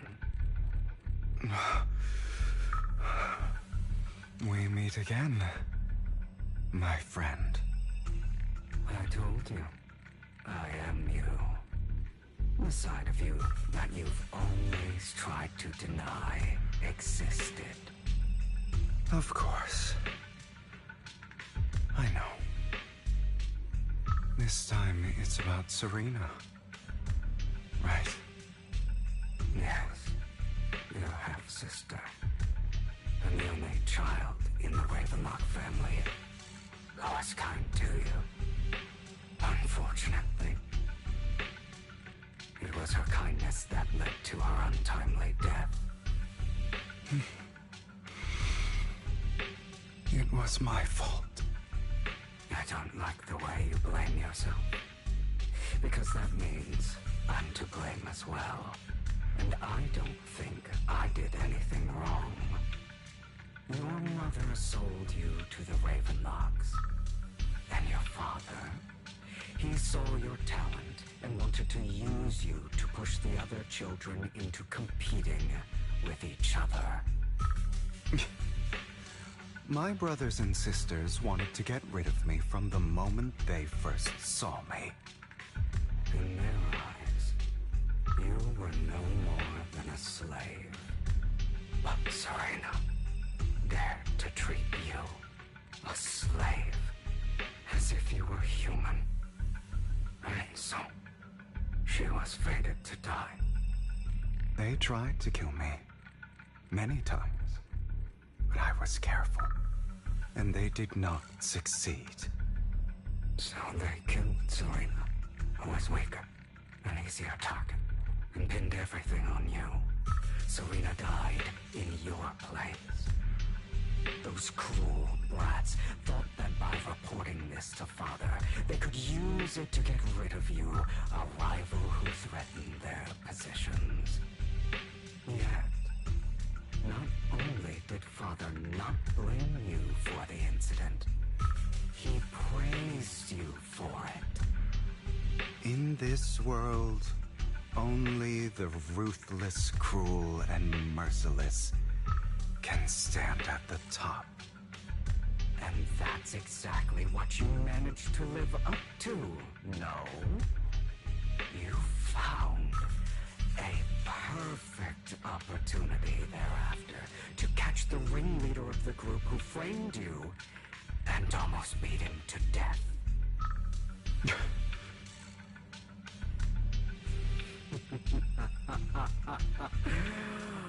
Oh, you should have seen the expression on your face back then. Oh, crazed and manic with utmost delight. I don't remember that.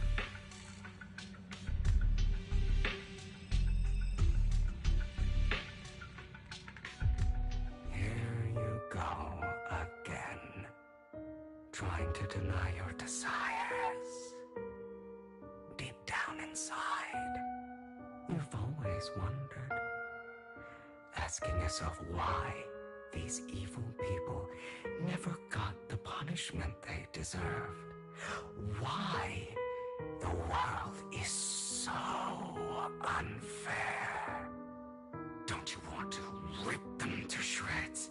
Just like that day when you beat that boy's face into the dirt until he was barely recognizable.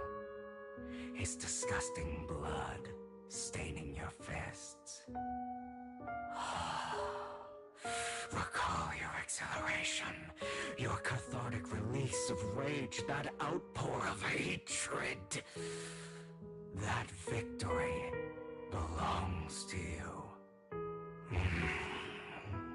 You deserve it. Those brothers and sisters of mine are all dead. I cannot take revenge against the long deceased. They died by Hartman's hand. Dying in the power struggle to become the Ravenlock family's heir, rather than by our scythe. Boring. Boring? I find it hilariously ironic. Children who would murder their own kin for scraps of power dead at the hand of their uncle who followed their example. Is that not karma? Power struggles pitting kin against each other, betrayal, suspicion, and hatred between people of the same blood. It's like a curse written into the Ravenlock family's genes. Laughably stupid. Don't forget, my dear, that the same blood flows through your veins.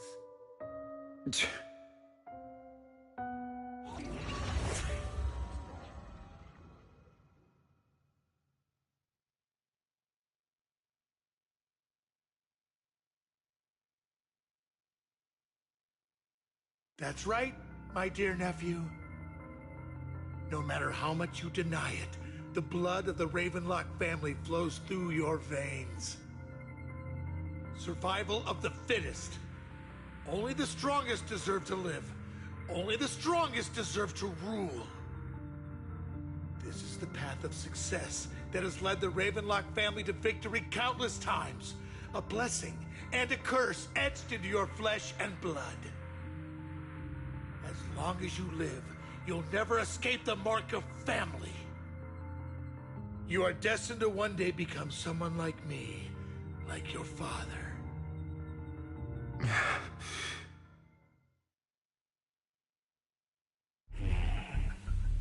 Is that fear I sense?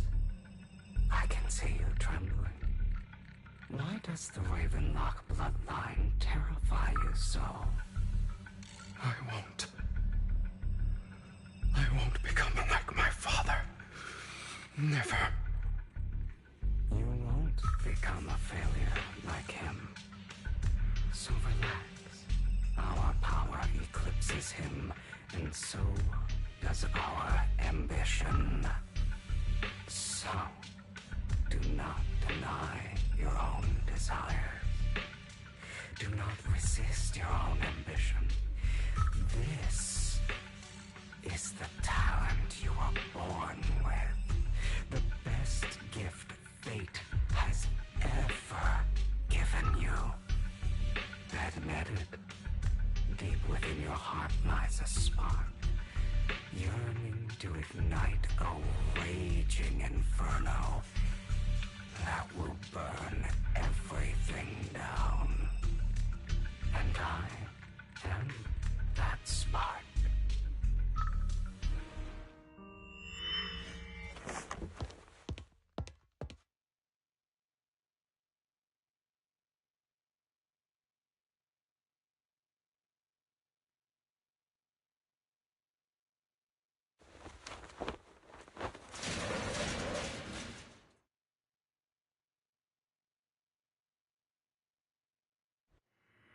Lygon.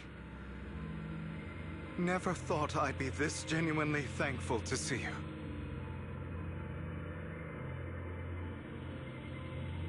Seeing you means this never-ending nightmare is finally over, right?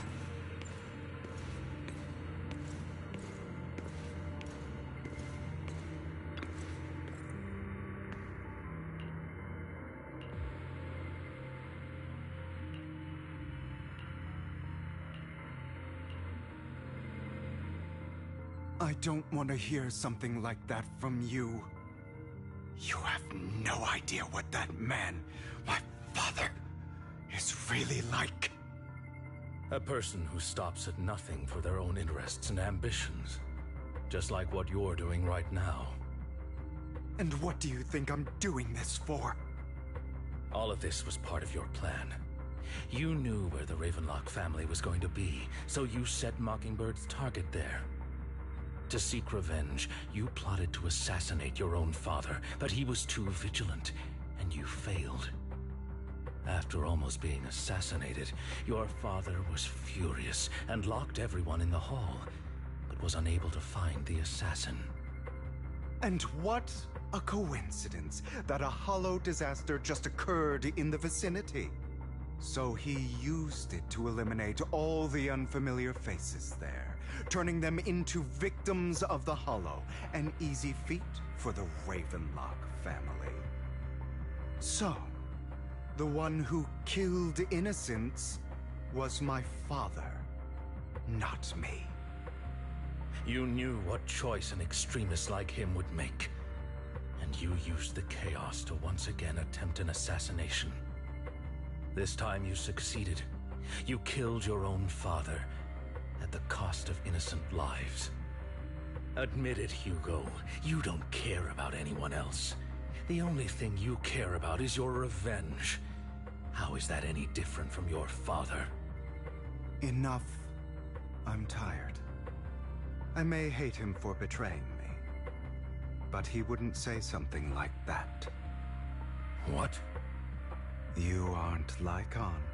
You're the other me, hidden deep within my heart.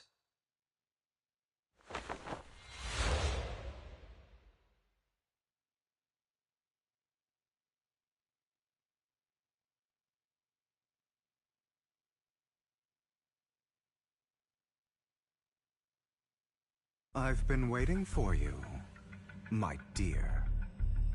It seems you've already grown accustomed to this place, even turning the tables on me. Just as you said, you are me, and I am you.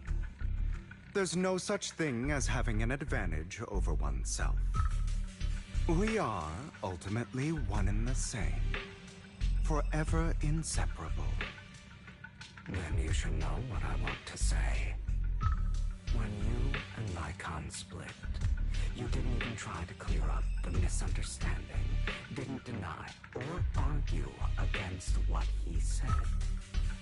Because you realized that deep down, he was right about you. You just hadn't acted on it yet. Some people live only to bring more suffering into this world. Sometimes, murder is what brings justice back into this world. For that, I must stain these hands in blood. That's right.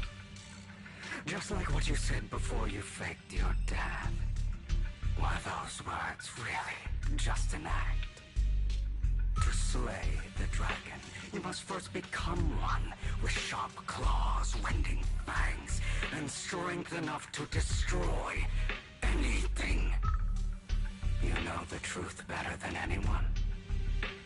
If you hadn't hesitated, and instead seized the first opportunity to kill your father, none of what followed would have happened.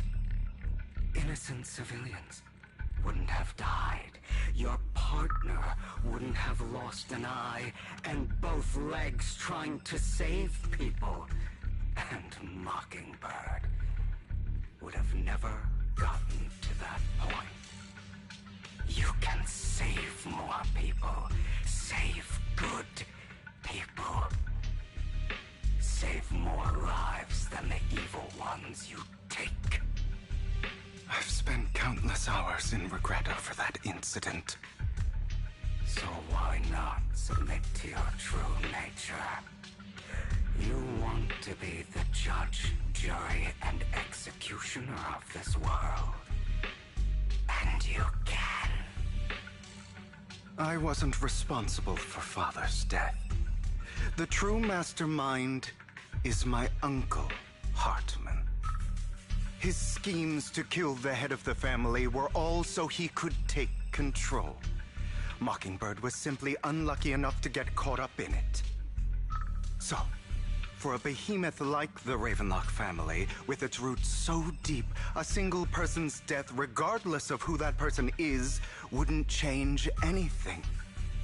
Of course, whether it's Tops, the Mayflower family, or even the entire world, it's actually all the same. I refuse to be dragged down by pointless hatred any longer. stubborn idiot. Do you understand the power of hatred? Have we not come this far precisely because of it? Or are you going to follow Lycon and Jack's twisted logic? Come on. You don't actually trust anyone? Otherwise, why would you hide this whole scheme of faking your death from them?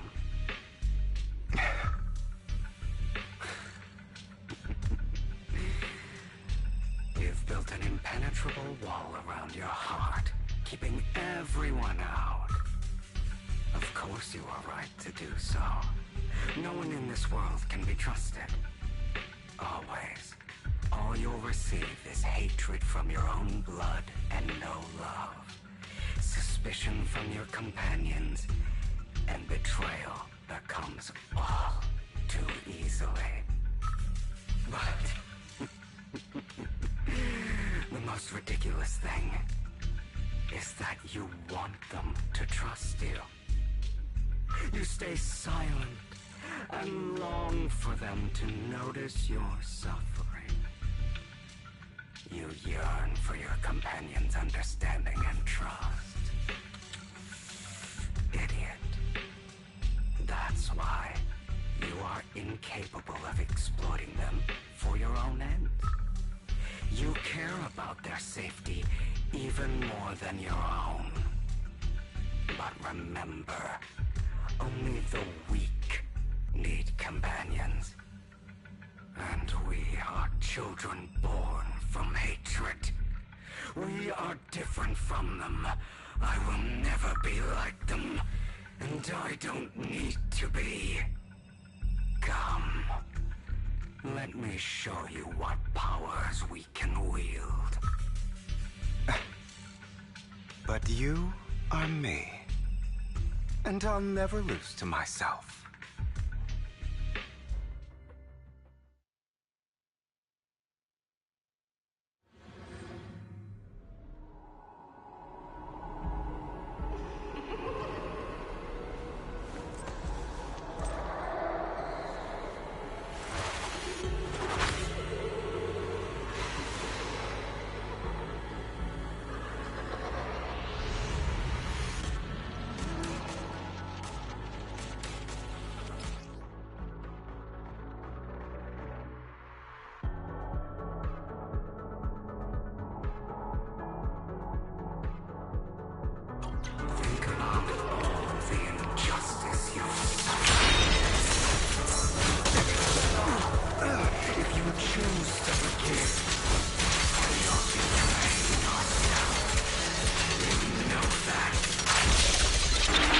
Letting you consume me would be the real betrayal to myself.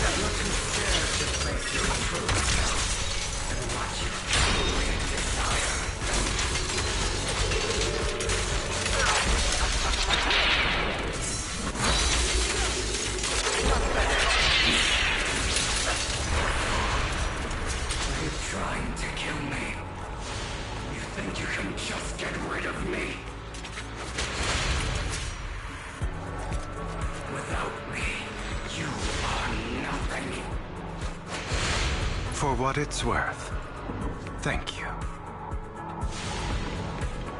Don't be afraid. You and I are inseparable. You're part of me, just as I am part of you. Fancy words won't change anything. No. It's not just platitudes. I finally understand now. Some pain only fades when it's seen. When it's accepted. so I won't fight you anymore. I won't hate myself anymore. Weakness, hatred, malice, strength, forgiveness, justice.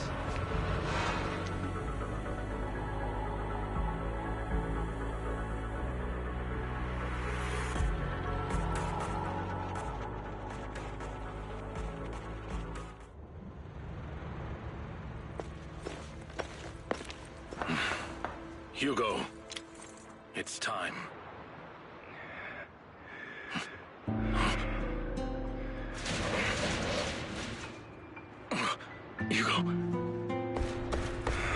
Hugo, you... Did I scare you? I made it through. I won. No praise from me, my dearest partner.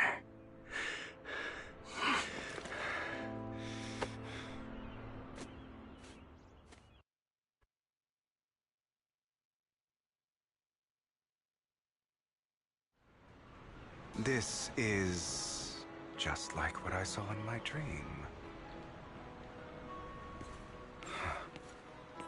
I guess there are still some lingering side effects.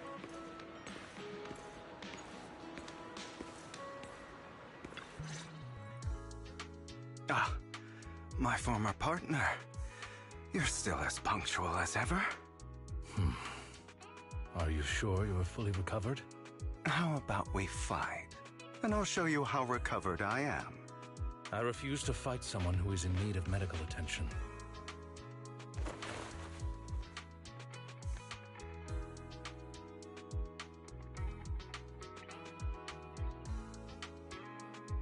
How thoughtful. I'm touched. Or perhaps is this simply part of Victoria Housekeeping's professional care? I'd rather you not starve to death.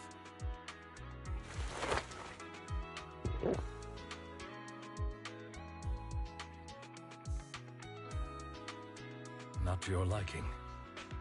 I'm fairly certain this is the same kind as before. No. I've just gone too long without food. It feels a bit uncomfortable. Either way, thank you. Now tell me, what exactly happened in the warehouse? Just going a bit crazy from... you know what? Were you expecting anything else? But I did have a very long dream. A dream about many things from the past. If I had to put it into words, it would be like giving myself psychological therapy. You seem like you could benefit from some too. How about it? Want to book a session with me? Trust me, I'm a pro.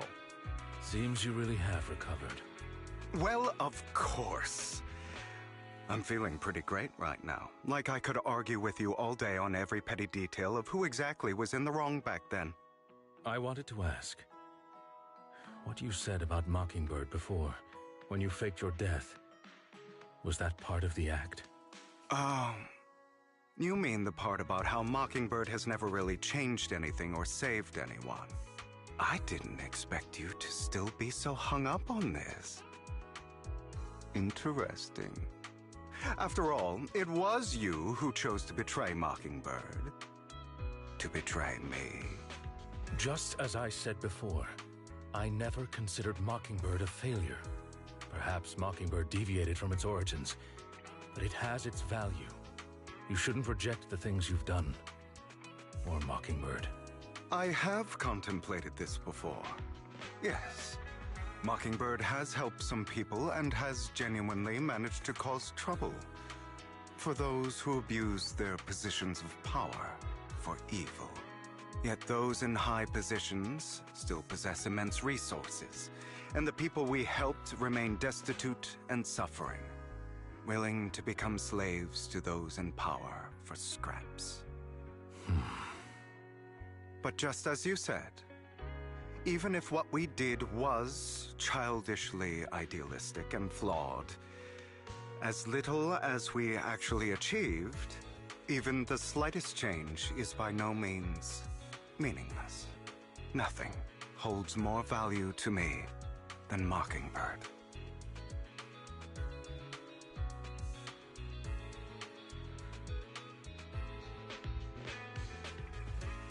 All right, let's catch up later. I still have things to do, and need to wrap up my plan. I thought you would rest up first. As much as I would prefer that. My dear uncle and the Exaltus fanatics likely would not give me such an opportunity. If all has gone to plan, the fish will have taken the bait already.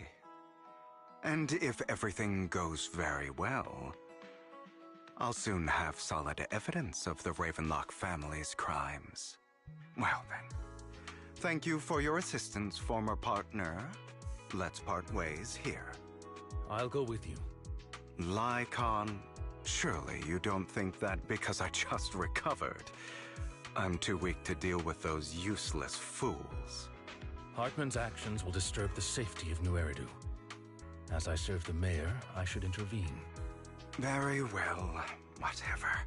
Let's go. And don't slow me down.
I'm sure you've heard about the missing workers from companies under the Ravenlock family, too.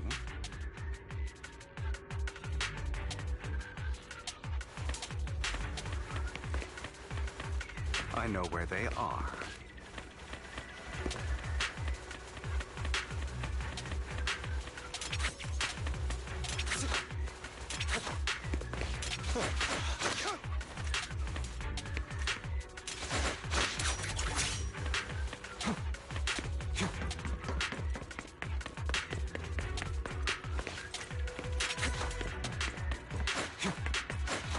Those are Ravenlock's men. The workers with them are the victims who were tricked into going into the Hollow.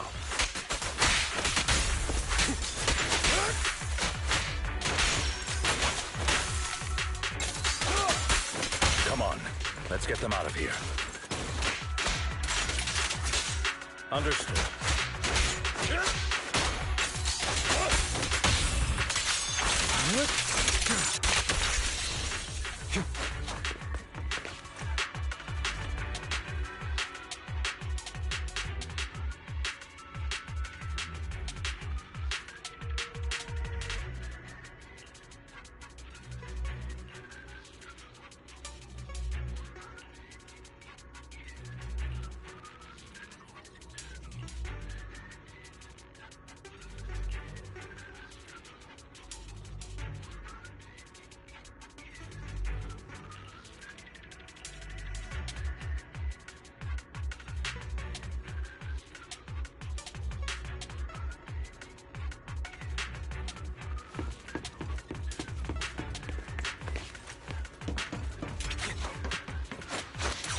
Bunch of nobodies.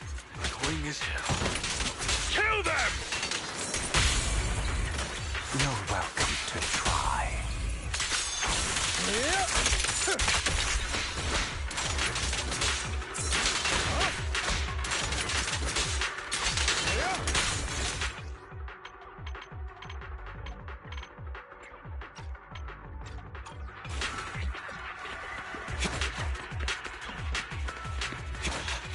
More workers here.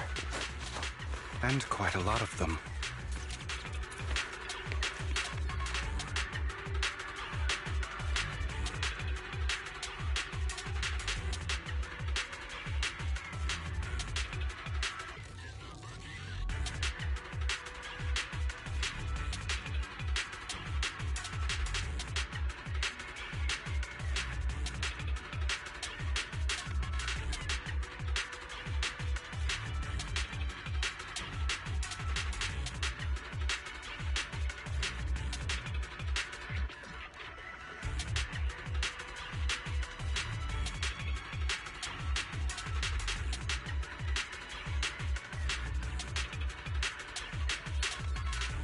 Is Hartman behind this, too?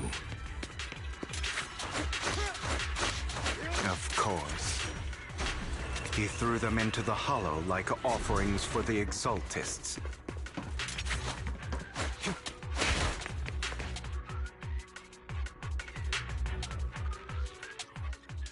There's more over there. Let's hurry. It's different this time. Don't rush in. Let's listen in on what they're saying first. I still need more direct evidence to ensure the plan is absolutely foolproof. The compensation you promised. It's all real, right? All we have to do is follow you into the Hollow for some simple tasks, and you'll give us a huge sum of dennies. It sounds real suspicious. Shut your trap. You keep yapping and asking questions. If this is all so suspicious, why were you so eager to sign up for it? Because I don't have a choice. My daughter was previously caught in the Hollow disaster and suffered severe corruption. The treatment costs have completely drained our family's savings. So that's why... It's the same for me. A serious illness at a senior age. I need the money. Who would risk taking a job like this unless they were desperate? I'll do it. No matter how suspicious. As long as I can get paid, I'll do anything. Even risk my life. Wait, you people from the Ravenlock family, you're part of a big company in Tops. You wouldn't go back on your word, right? Don't worry, you'll get every denny you were promised. But before we start, you all need to take this medicine first.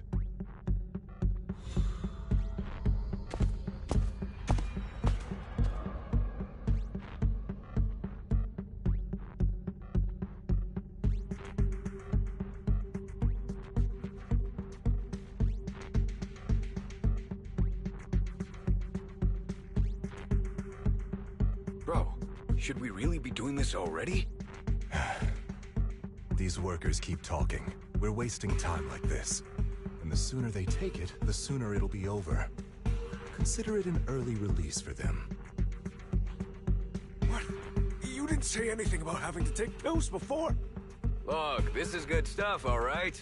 It'll increase your ether aptitude. There's tons of people who'd kill for something like this.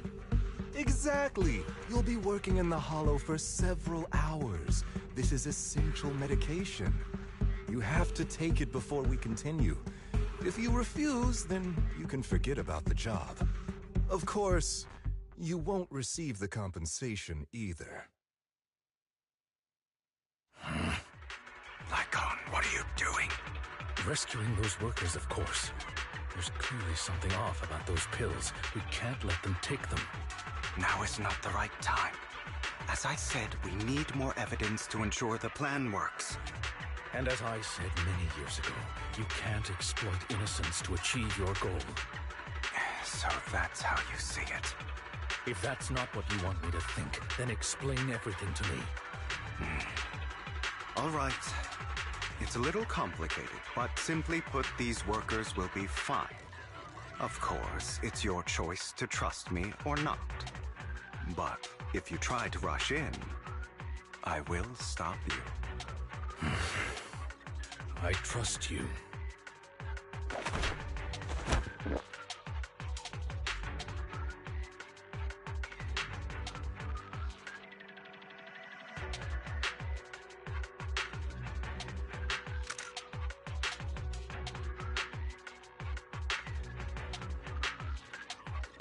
All right. That's the evidence. Now we can go and beat them into the ground as much as you want. Don't forget, you owe me an explanation. Also, don't overdo it and kill them. Even if they're the worst of the Ravenlock family. All right, Your Holiness, Saint Lycon. Who the hell are you? Why don't you take a guess? We're the ones here to stop you. Stand before I go. To be honest, I think I prefer the way you used to fight.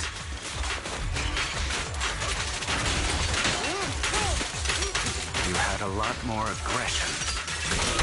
The end is now. I've merely learned to control my strength. Prostrate yourself before the abyss. When I need to be aggressive, I will be.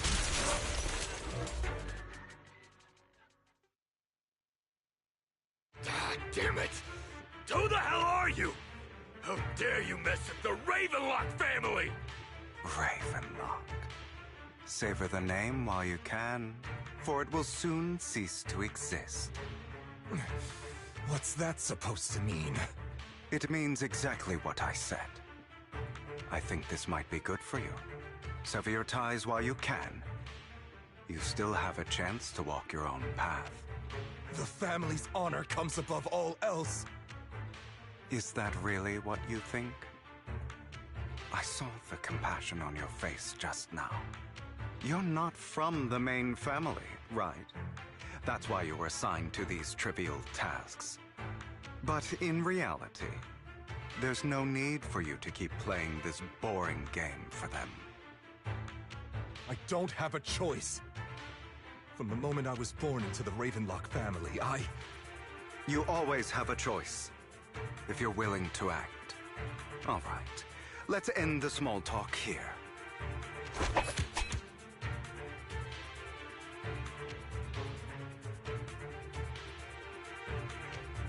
Don't worry, Lycon. I didn't hit them too hard, just enough to keep them quiet. How's that? My acting's pretty good, right? As always, a certain someone should take some lessons from you. I'll leave the rest to you then. Okie dokie.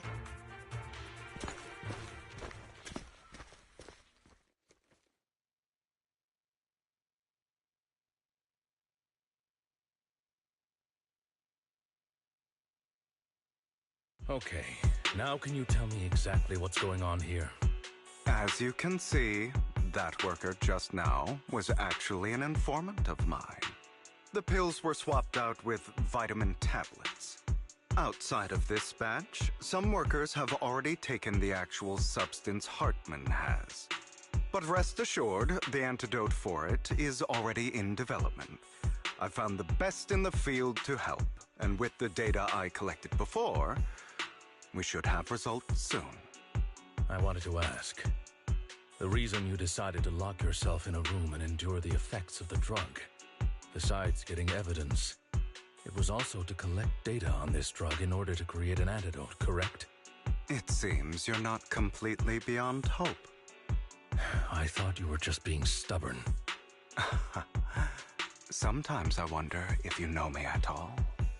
Then, I have one last question. Why did you never tell me any of this back then? The truth is, I heard everything. That entire conversation between you and Jack. Before he passed away in that small attic. When Jack called you aside and gave you those warnings. When he told me you might go down the wrong path? That's right. You never said anything. What would I even do? Scream and rage over your suspicions, or get on my knees and beg for you to trust me? You know there's no way I'd allow myself to do such a thing. Besides, back then, even I was confused about myself. Jack, It's all in the past. You don't need to explain anything to me. Enough. We should get going. If we're going to reminisce over the past, we should find a more suitable location.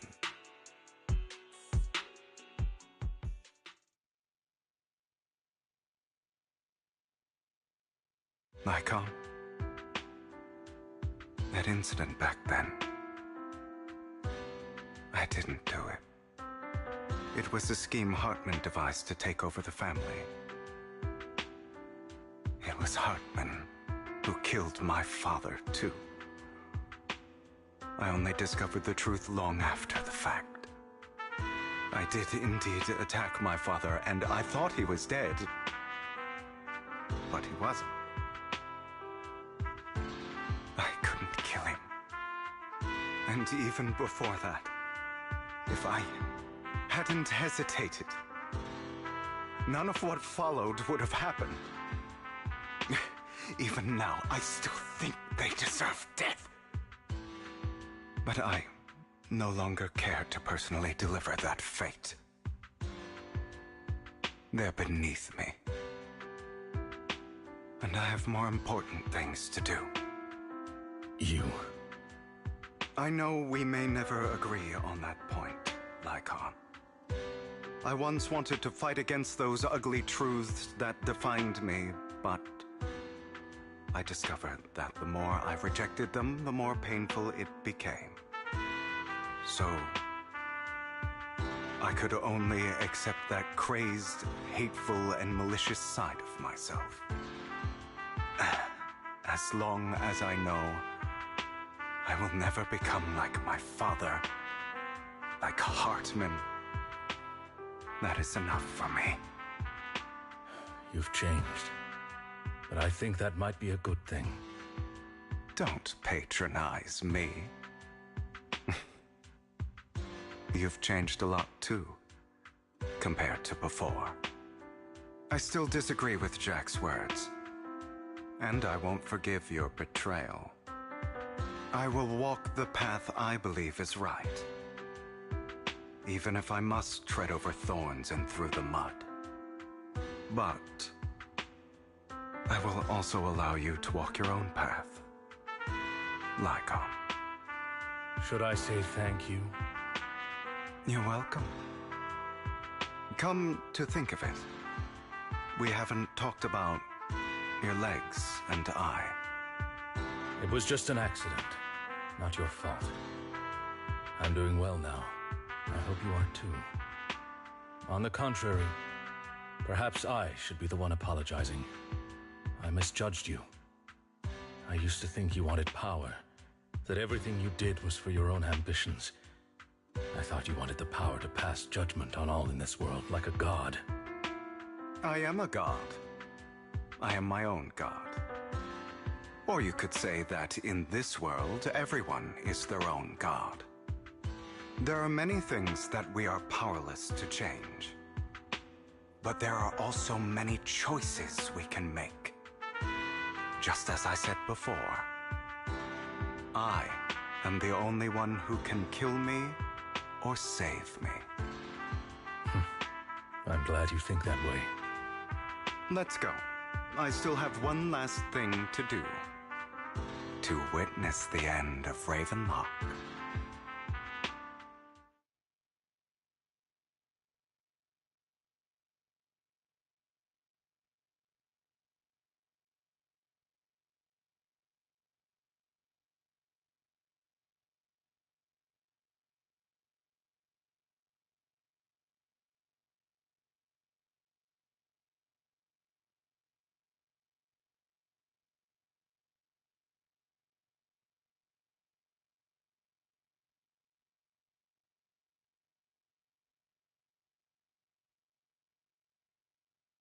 You really think you can take my place if I die?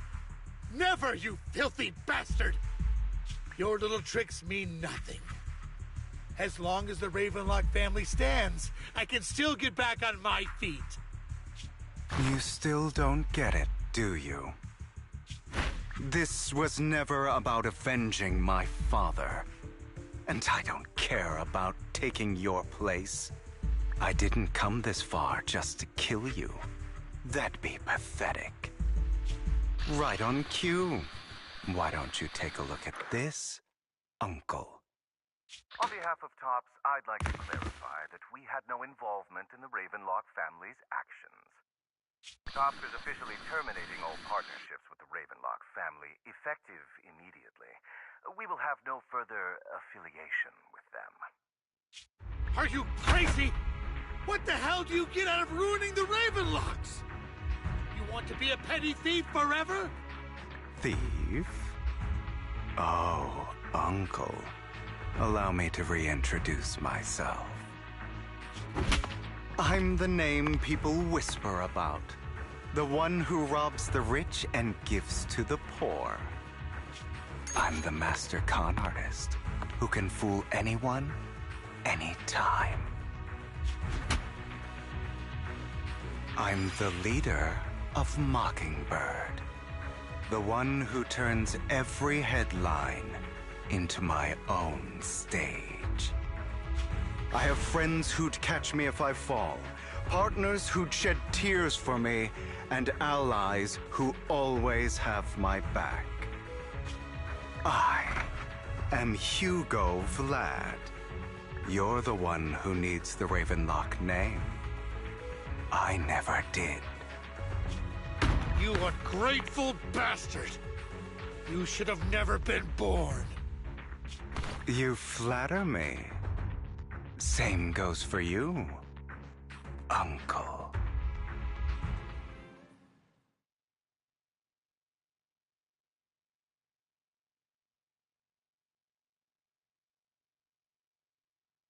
You've done well, Vivian. You had better give me an explanation. And here I thought this would be a touching reunion. What's with all the anger? Hugo, I'm a member of Mockingbird too. And I mourned your death. Listen, Vivian. I don't want you or the people you cherish to get caught up in danger because of me. I've always been selfish, so I don't hesitate to use you all as variables in my plans. But it is because I am selfish that I also don't want my failures to affect my treasured companions. In any case, if you were in the same position, would you not make the same decisions?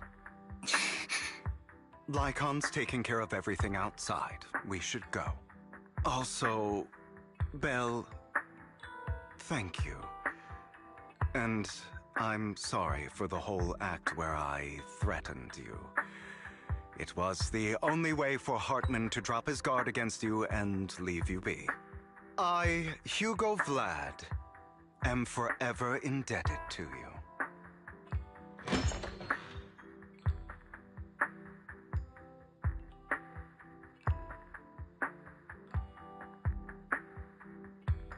Master Proxy, although it is late, there is some important intel that I must give you now.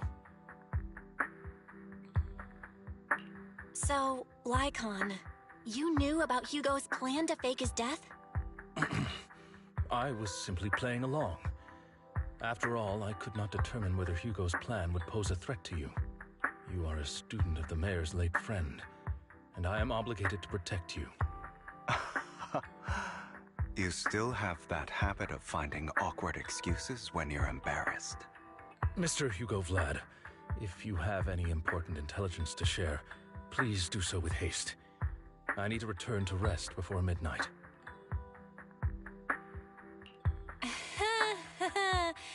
You two sure are close. For the sake of a certain old fossil's sleep schedule, I'll keep it brief. I learned from Camille that Dina intends to embed the sacrifice core into the sacrifice. Apparently, it will make the sacrifice much stronger. Sacrifices created this way will not retain their minds and will indiscriminately attack all living beings, including their creator. So the Exaltists don't do this. It would bring them no benefit. But Dina's concoction can control people's minds. If a person takes the pill and is injected with the serum Landon left behind, the sacrifice would be under its creator's control. Although the dormant sacrifice has been destroyed, Dina found a batch of that serum her father created and wants to create new sacrifices. Never mind the sacrifice. Hartman's sacrifice core is a fake. We don't know where the real one's gone. The real core has always been here. Here? In Lord Phaethan's video store? Vivian, do you remember when I suggested you give that collectible to our dear Proxy? I remember. But that was just an ordinary pendant. And I've met the person who submitted it. She has absolutely no connection to the Exaltists. How about our dear Proxy take out that pendant so we can take a look?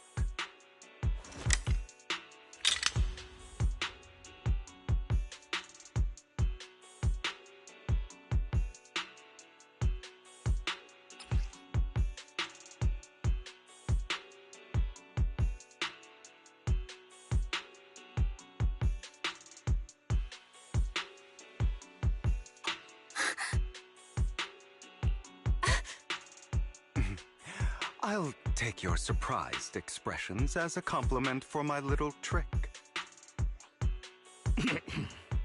I will hand over this core to the mayor as agreed, since he fulfilled his promise to protect Vivian and the manager while I was pretending to be dead. I won't go back on my promises. No wonder the mayor would promote rhetoric favorable to Mockingbird.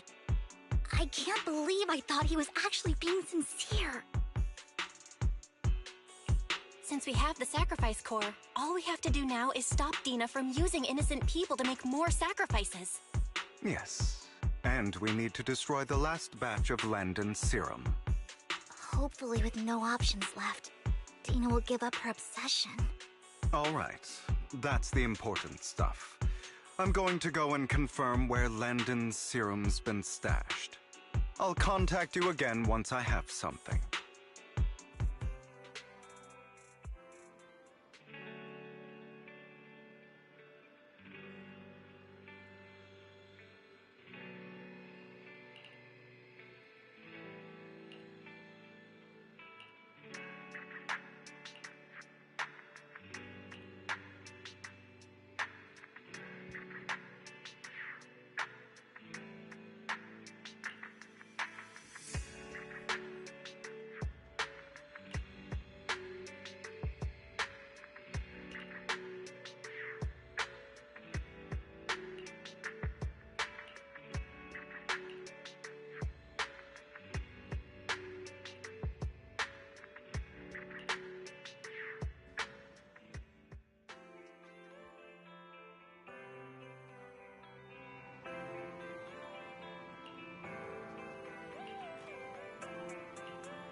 Landon's stash should be somewhere nearby.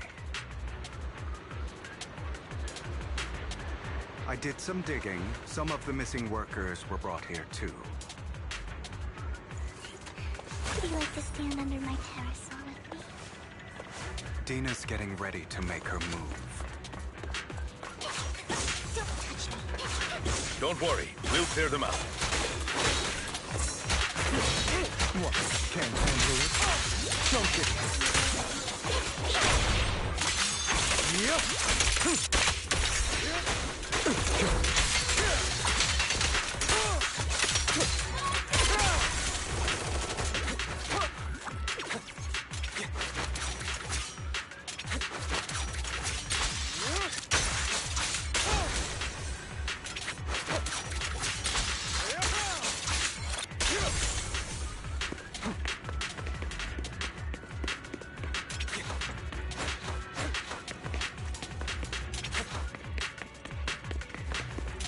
They're trying to destroy the goods! Stop them!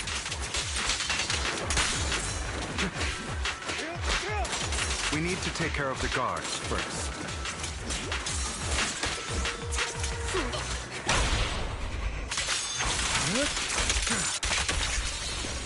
I'm part of Mockingbird too. In position. Some of the serum is stored in this warehouse.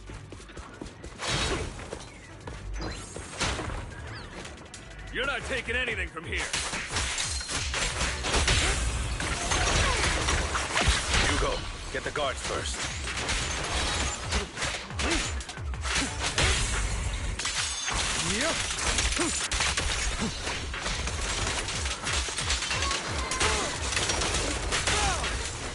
You just stepped into your own grave!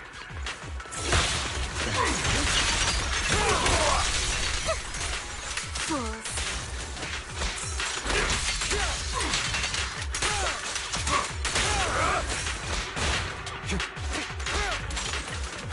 Understood.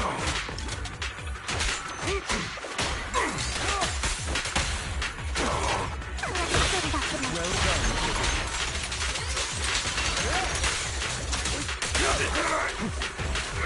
I'll take you.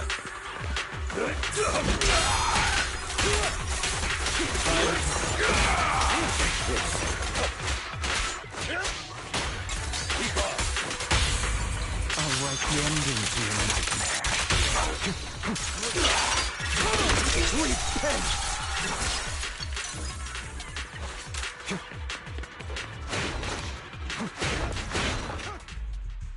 More of Landon's serum survives than expected.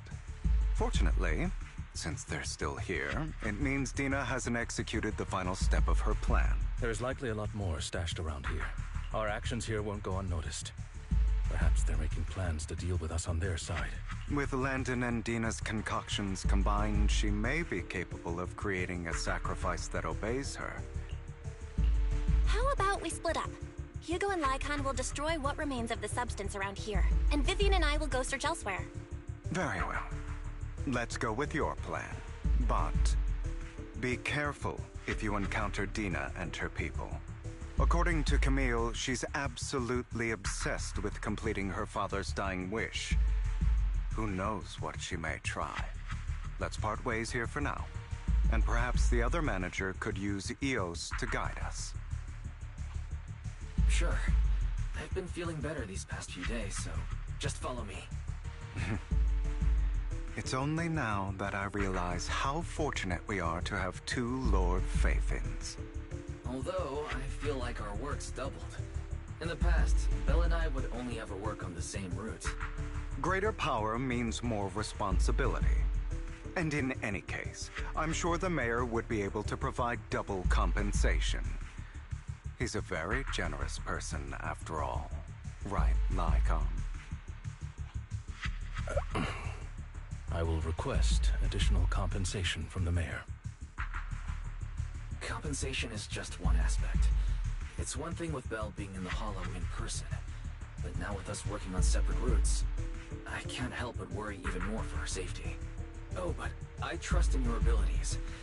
I'm just not quite used to this.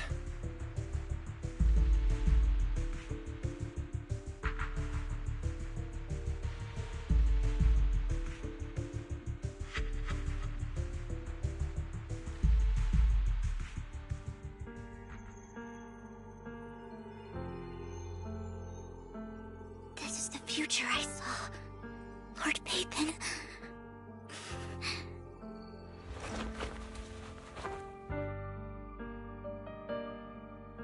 I'm sorry. This time, I will make sure the future I saw does not come to pass. I don't want to bring you misfortune. That's all I wish for.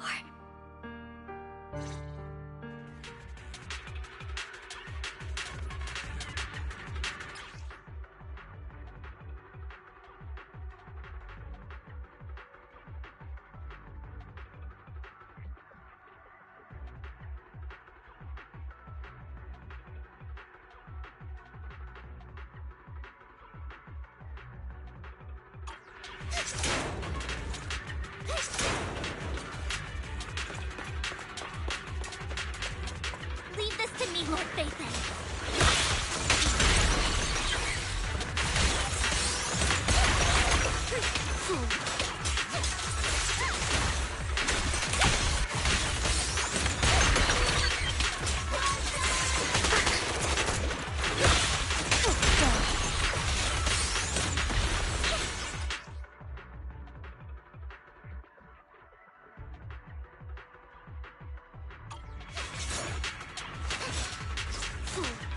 Lord Phaethon, there might be more serum here.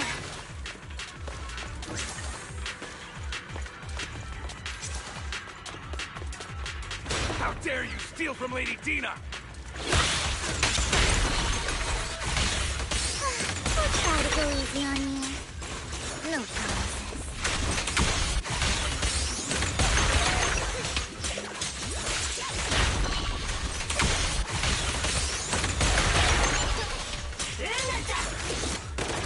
There are containers by the fissure. Don't touch me.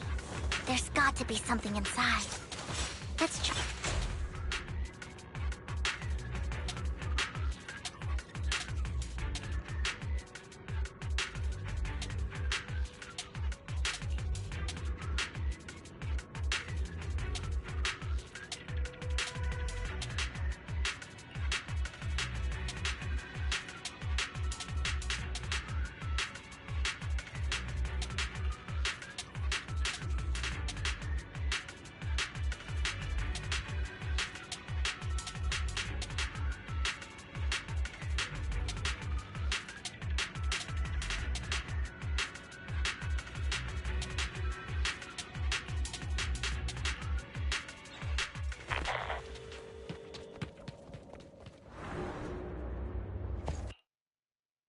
It must have been tough for you to find this place.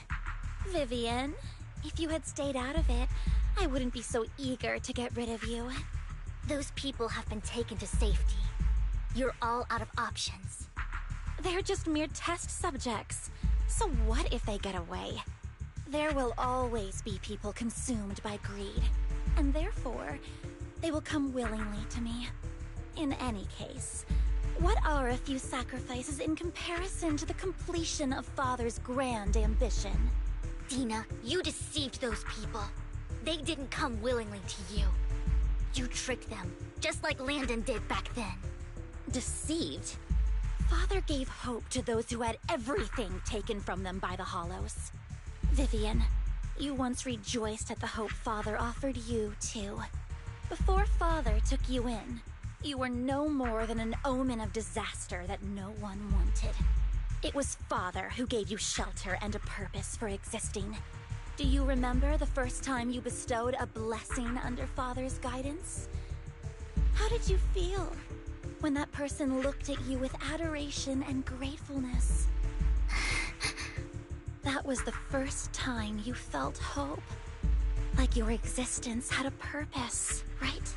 Don't forget that it was Father who, through what you call deception, gave you hope. And you, what have you done? You basked in Father's attention and everyone's adoration, only to destroy everything. Do you think that by leaving the Exaltists, those people will live better lives? Of course not. Those who suffered under the Hollows will only continue on as walking corpses, without the hope Father gave them. Do you really think you're some sort of savior, Vivian? In the end, you're just an ungrateful brat who brings misfortune to those around her. It was you who destroyed everyone's hope. Not everyone wants to live in false hope, Dina. You say it's because of greed that people willingly become your sacrifices. Perhaps those people aren't entirely virtuous. But that greed is just wanting to live a better life beyond the Hollows. What you and Landon have done was never about giving people hope, but exploiting it. Stop lying to yourself. Deep down, you know what Landon did was cruel. No. Back then, when Landon wanted to inject you with the serum, the fear in your face was as plain as day. I saw it all clearly. If all of this is as righteous as you claim, then why did you make such an expression, Dina? Don't look at me with such pity! Father did nothing wrong. All of this is to make something of the Hollows other than disaster. That's everyone's only hope. Dina, it's not too late to stop. Stop living in this lie. You know what would happen if a sacrifice loses control and escapes the Hollow. It's not the Hollows that are to blame for those people's deaths, but the hope you keep talking about. That will cause more despair and claim more lives. That is merely the necessary sacrifice to accomplish a greater goal. No one deserves to be a sacrifice. Your hypocritical magnanimity disgusts me. I can always go and get more test subjects if they've escaped. And I will be able to replicate Father's serum with enough time. With you gone, I'll be able to complete Father's gift to the Creator and fulfill his last wish. Camille, release the failed subjects. Lady Dina. Camille, are you going to do what you did before? You keep saying you'll follow the Creator, but it's all lies. Lady Dina, the Hollows took my family from me. I understand that there's no way to get back what I've lost. It was Lord Landon who told me that the Creator would guide me. One day, Hollows will no longer be disasters. Everyone will be able to survive inside them. I look forward to the day when this hope becomes reality. I watched you grow up, and I know that you've always looked up to your father. He gives you hope, and I destroyed that hope with my own hands. I know the pain of loss, so I've always felt guilty. I want to atone for the hope I destroyed. But Dina, I don't want to ruin more lives, and I don't want to continue watching you destroy yourself. Vivian is right. Not everyone wants to live in false hope. So, please, stop. Camille, are you abandoning me too? I'm not abandoning you. I just don't want to see you go past the point of no return. The point of no return? I passed that point ages ago. No, Dina. You can still turn back. I'll be your way back. Where are you going, Camille? I made a deal with Hugo and the mayor. If someone needs to take the fall for this, let it be me. I did it.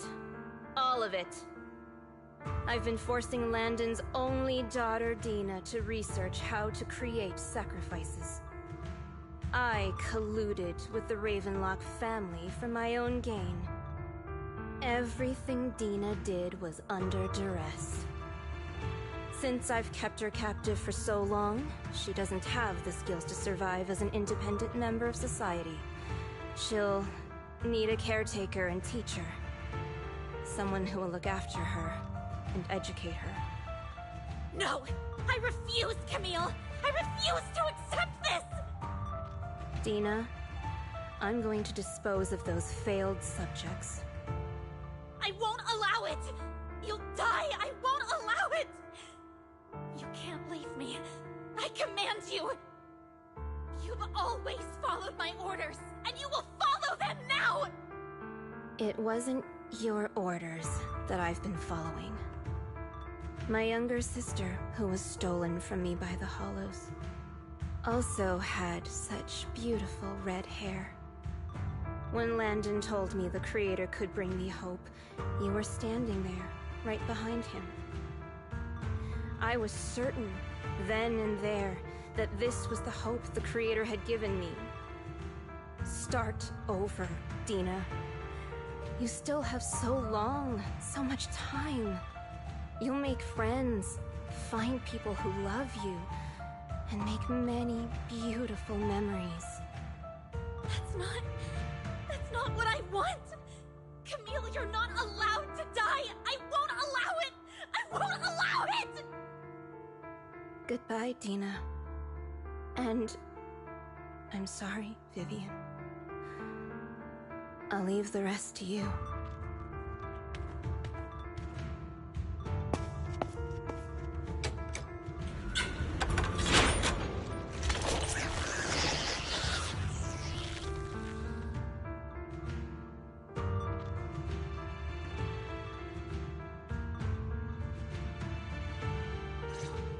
Take out these ethereals first.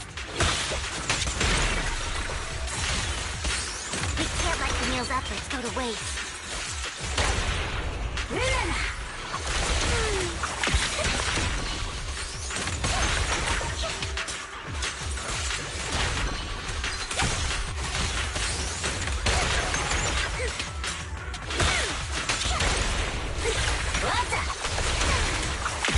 Let's go after Dina, Lord Phaethon. They must be on the other side of the...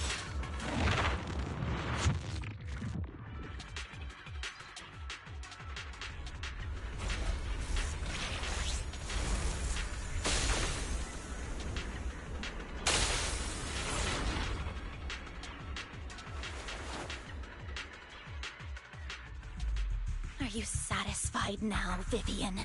You were the one who brought yourself to this point. You're saying this is all my fault? Losing my father, losing Camille. I wish you had never come into my life. At first, when Father brought you home, I was happy. There are so many Exaltists, yet Father never allowed me to get too close with any of them. I never had any friends either. But when Father brought you back, he told me to take good care of you. That you were my first friend. I was also so happy the first time you took my place in helping Father select a person to receive the blessing, because it meant you were different from all those other people. You could stay with me. But soon, I grew jealous. You took the attention that should have belonged to me. You even took Father's love from me. It's only because of my ability that Landon... I know, but... Vivian, jealousy is something you cannot control. Of course, the same goes for fear and hatred. I was terrified that one day you would look at me and shed tears. I knew if that day ever came, Father would not hesitate to force the blessing upon me.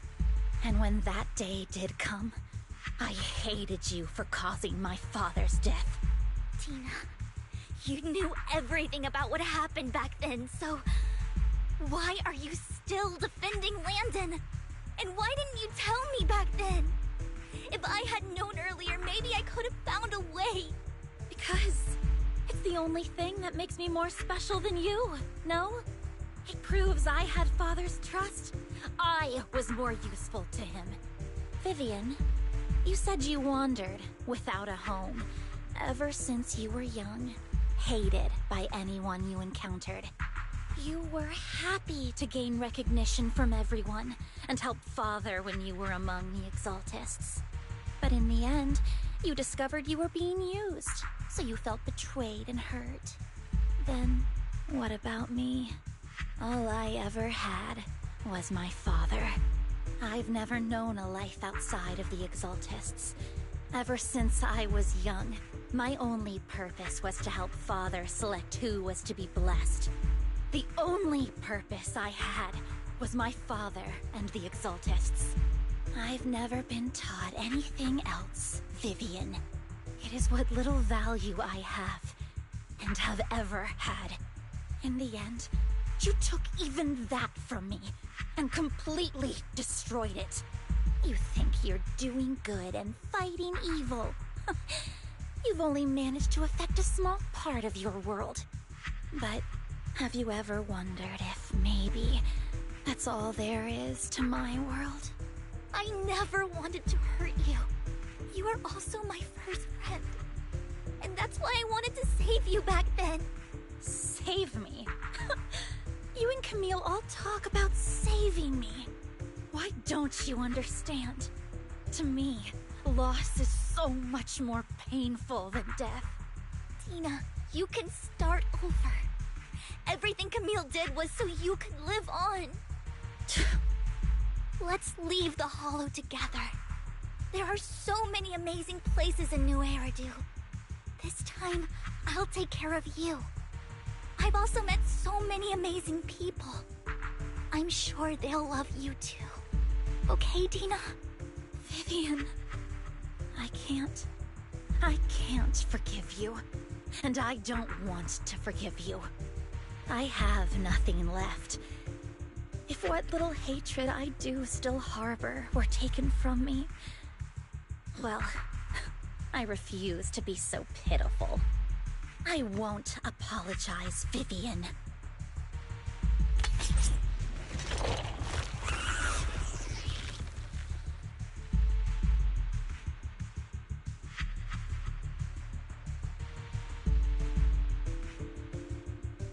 I don't want to hate myself, so I can only hate you for killing my father, and hate Camille for leaving me.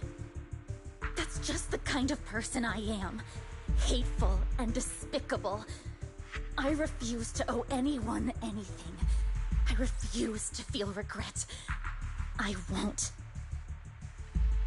Vivian, I will keep hating you. I will take all who are precious to you. I will also hate Camille, so I won't do as she wished and start a new life. Vivian, if you had never existed, if I had never, you would be... Lord Phaethon, please do not interfere. She was my first friend. I'm going to bid her farewell.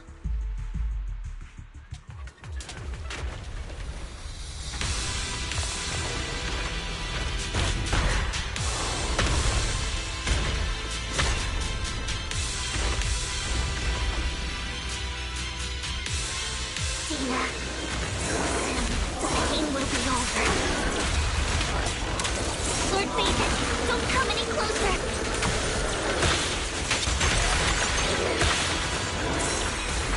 Notice me, Lord Phaethon.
What happened? What the...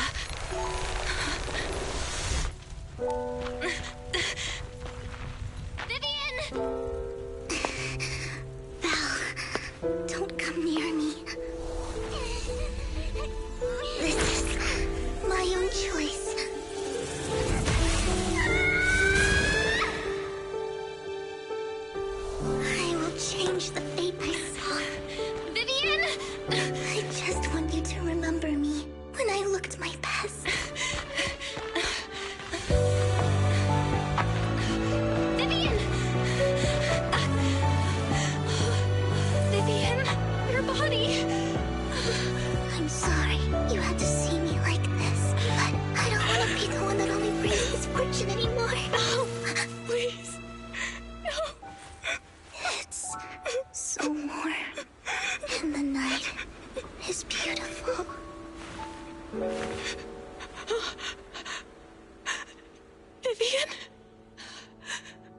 No.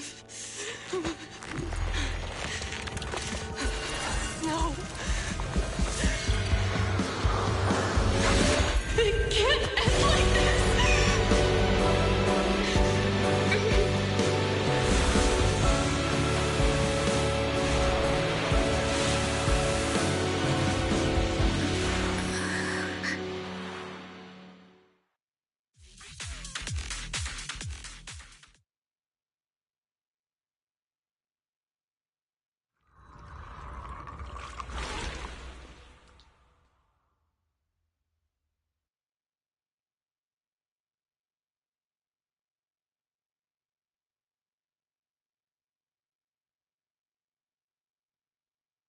Belle, you're scaring me.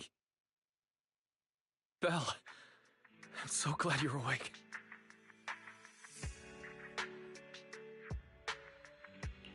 What happened? I remember Vivian and I... Wait, where's Vivian? She injected herself with Landon's serum! Hugo and Lycon brought you out of the hollow. You were in a coma and...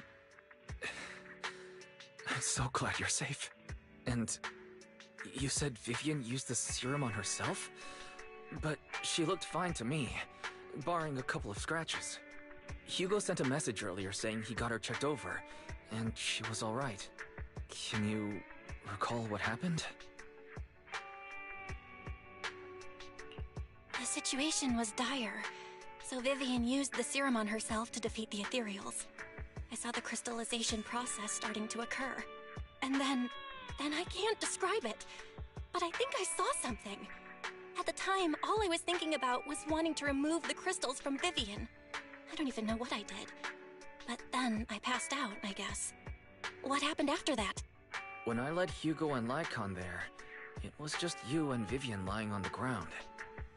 We didn't see anything else. Never mind that for now. Belle, do you feel any discomfort? Just a bit dizzy. For tonight, just get some rest. Hugo and Vivian said they'll come over tomorrow, so we'll discuss everything then. Okay. Good night then.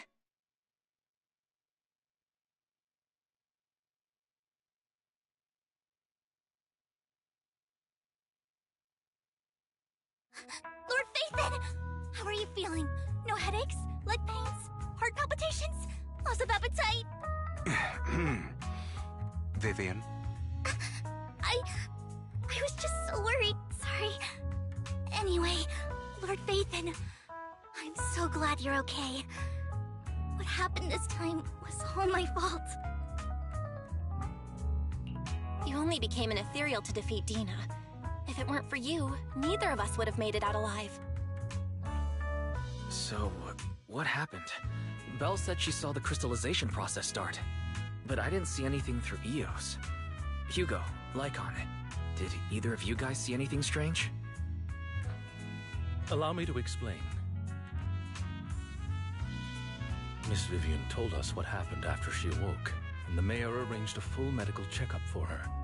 Based on the results, Miss Vivian indeed shows mild corruption sequela. But if the crystallization process had already started, the lingering effects should be far more severe. To be precise, if the process had already reached the point of mass surface crystallization, it should have taken no time at all to become an ethereal. So, the mayor theorizes that it was the etheric energy within Master Proxy's body that affected Vivian's condition and the surrounding etheric particles, causing Vivian's corruption to recede. Essentially, corruption is a reaction between the etheric particles inside the body and in the surrounding environment. Therefore, it's not necessarily irreversible, just that currently our mainstream method of defense is prevention. How come I didn't know I had this ability? How's it even possible for me to influence other people's etheric particles? That makes it sound like I can manipulate etheric energy at will. Master Proxy, you are special. This is a gift your teacher left you. Our teacher? So this has to do with her? I don't know all the details, so I cannot explain everything to you. My apologies. However, Miss Yixuan might be able to answer some of your questions. She will visit you sometime soon, so please feel free to ask her any questions you may have. She has quite an eccentric personality. If she causes you any inconvenience... If she causes trouble, can I file a complaint about her to you? Master Proxy, you have always been a people person, so I trust you will handle things just fine. That just makes me more worried. In any case, the mayor has asked me to give everyone his most sincere gratitude. Unfortunately, the mayor could not come personally, but has promised everyone a favor. Provided it's within his means, he will offer his unconditional assistance once. There is no time limit on this favor. Unconditional, What if I wanted his position as mayor? If that is what you desire, then the mayor and his subordinates will be first in line to vote for you in the next election. As for the other votes, you'll have to work for them on your own. But should you assume office, I hope you take full responsibility for handling all day-to-day matters and lead by example. By sheer happenstance, the mayor has provided you with a copy of his current assignment, the City Waste Sorting and Processing proposal. Old fox. Well, can I request Lord Phaethan's? The mayor imagined you might ask. I have prepared all the necessary documents, and the ceremony expenses will be covered by the mayor as a gift. As long as Master Proxy agrees, we can sign and process the documents immediately. But this matter requires mutual consent and cannot involve coercion, confinement, or one party's lack of consciousness. Stop! I would never do that to Lord Phaethan! Probably. At least not today. As for you, Master Proxies, the mayor has some sense of what you desire. That said, he hopes you might speak with Miss Yixuan first before you decide the timing of that favor.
I did not expect that such a spiritual entity would exist here.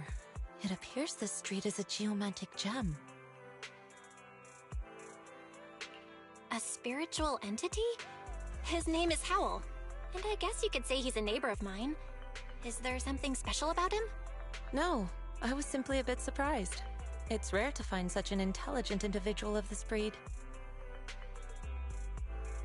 Even huskies can be really smart. Howl is proof. You're right. Yet, being overly intelligent comes at a price. It must stay here for prolonged periods of time, parted from its owner and unable to move about freely. Both a blessing and a curse.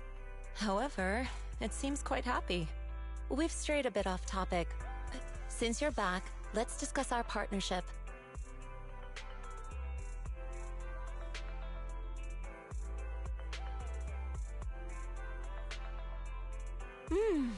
Nice job.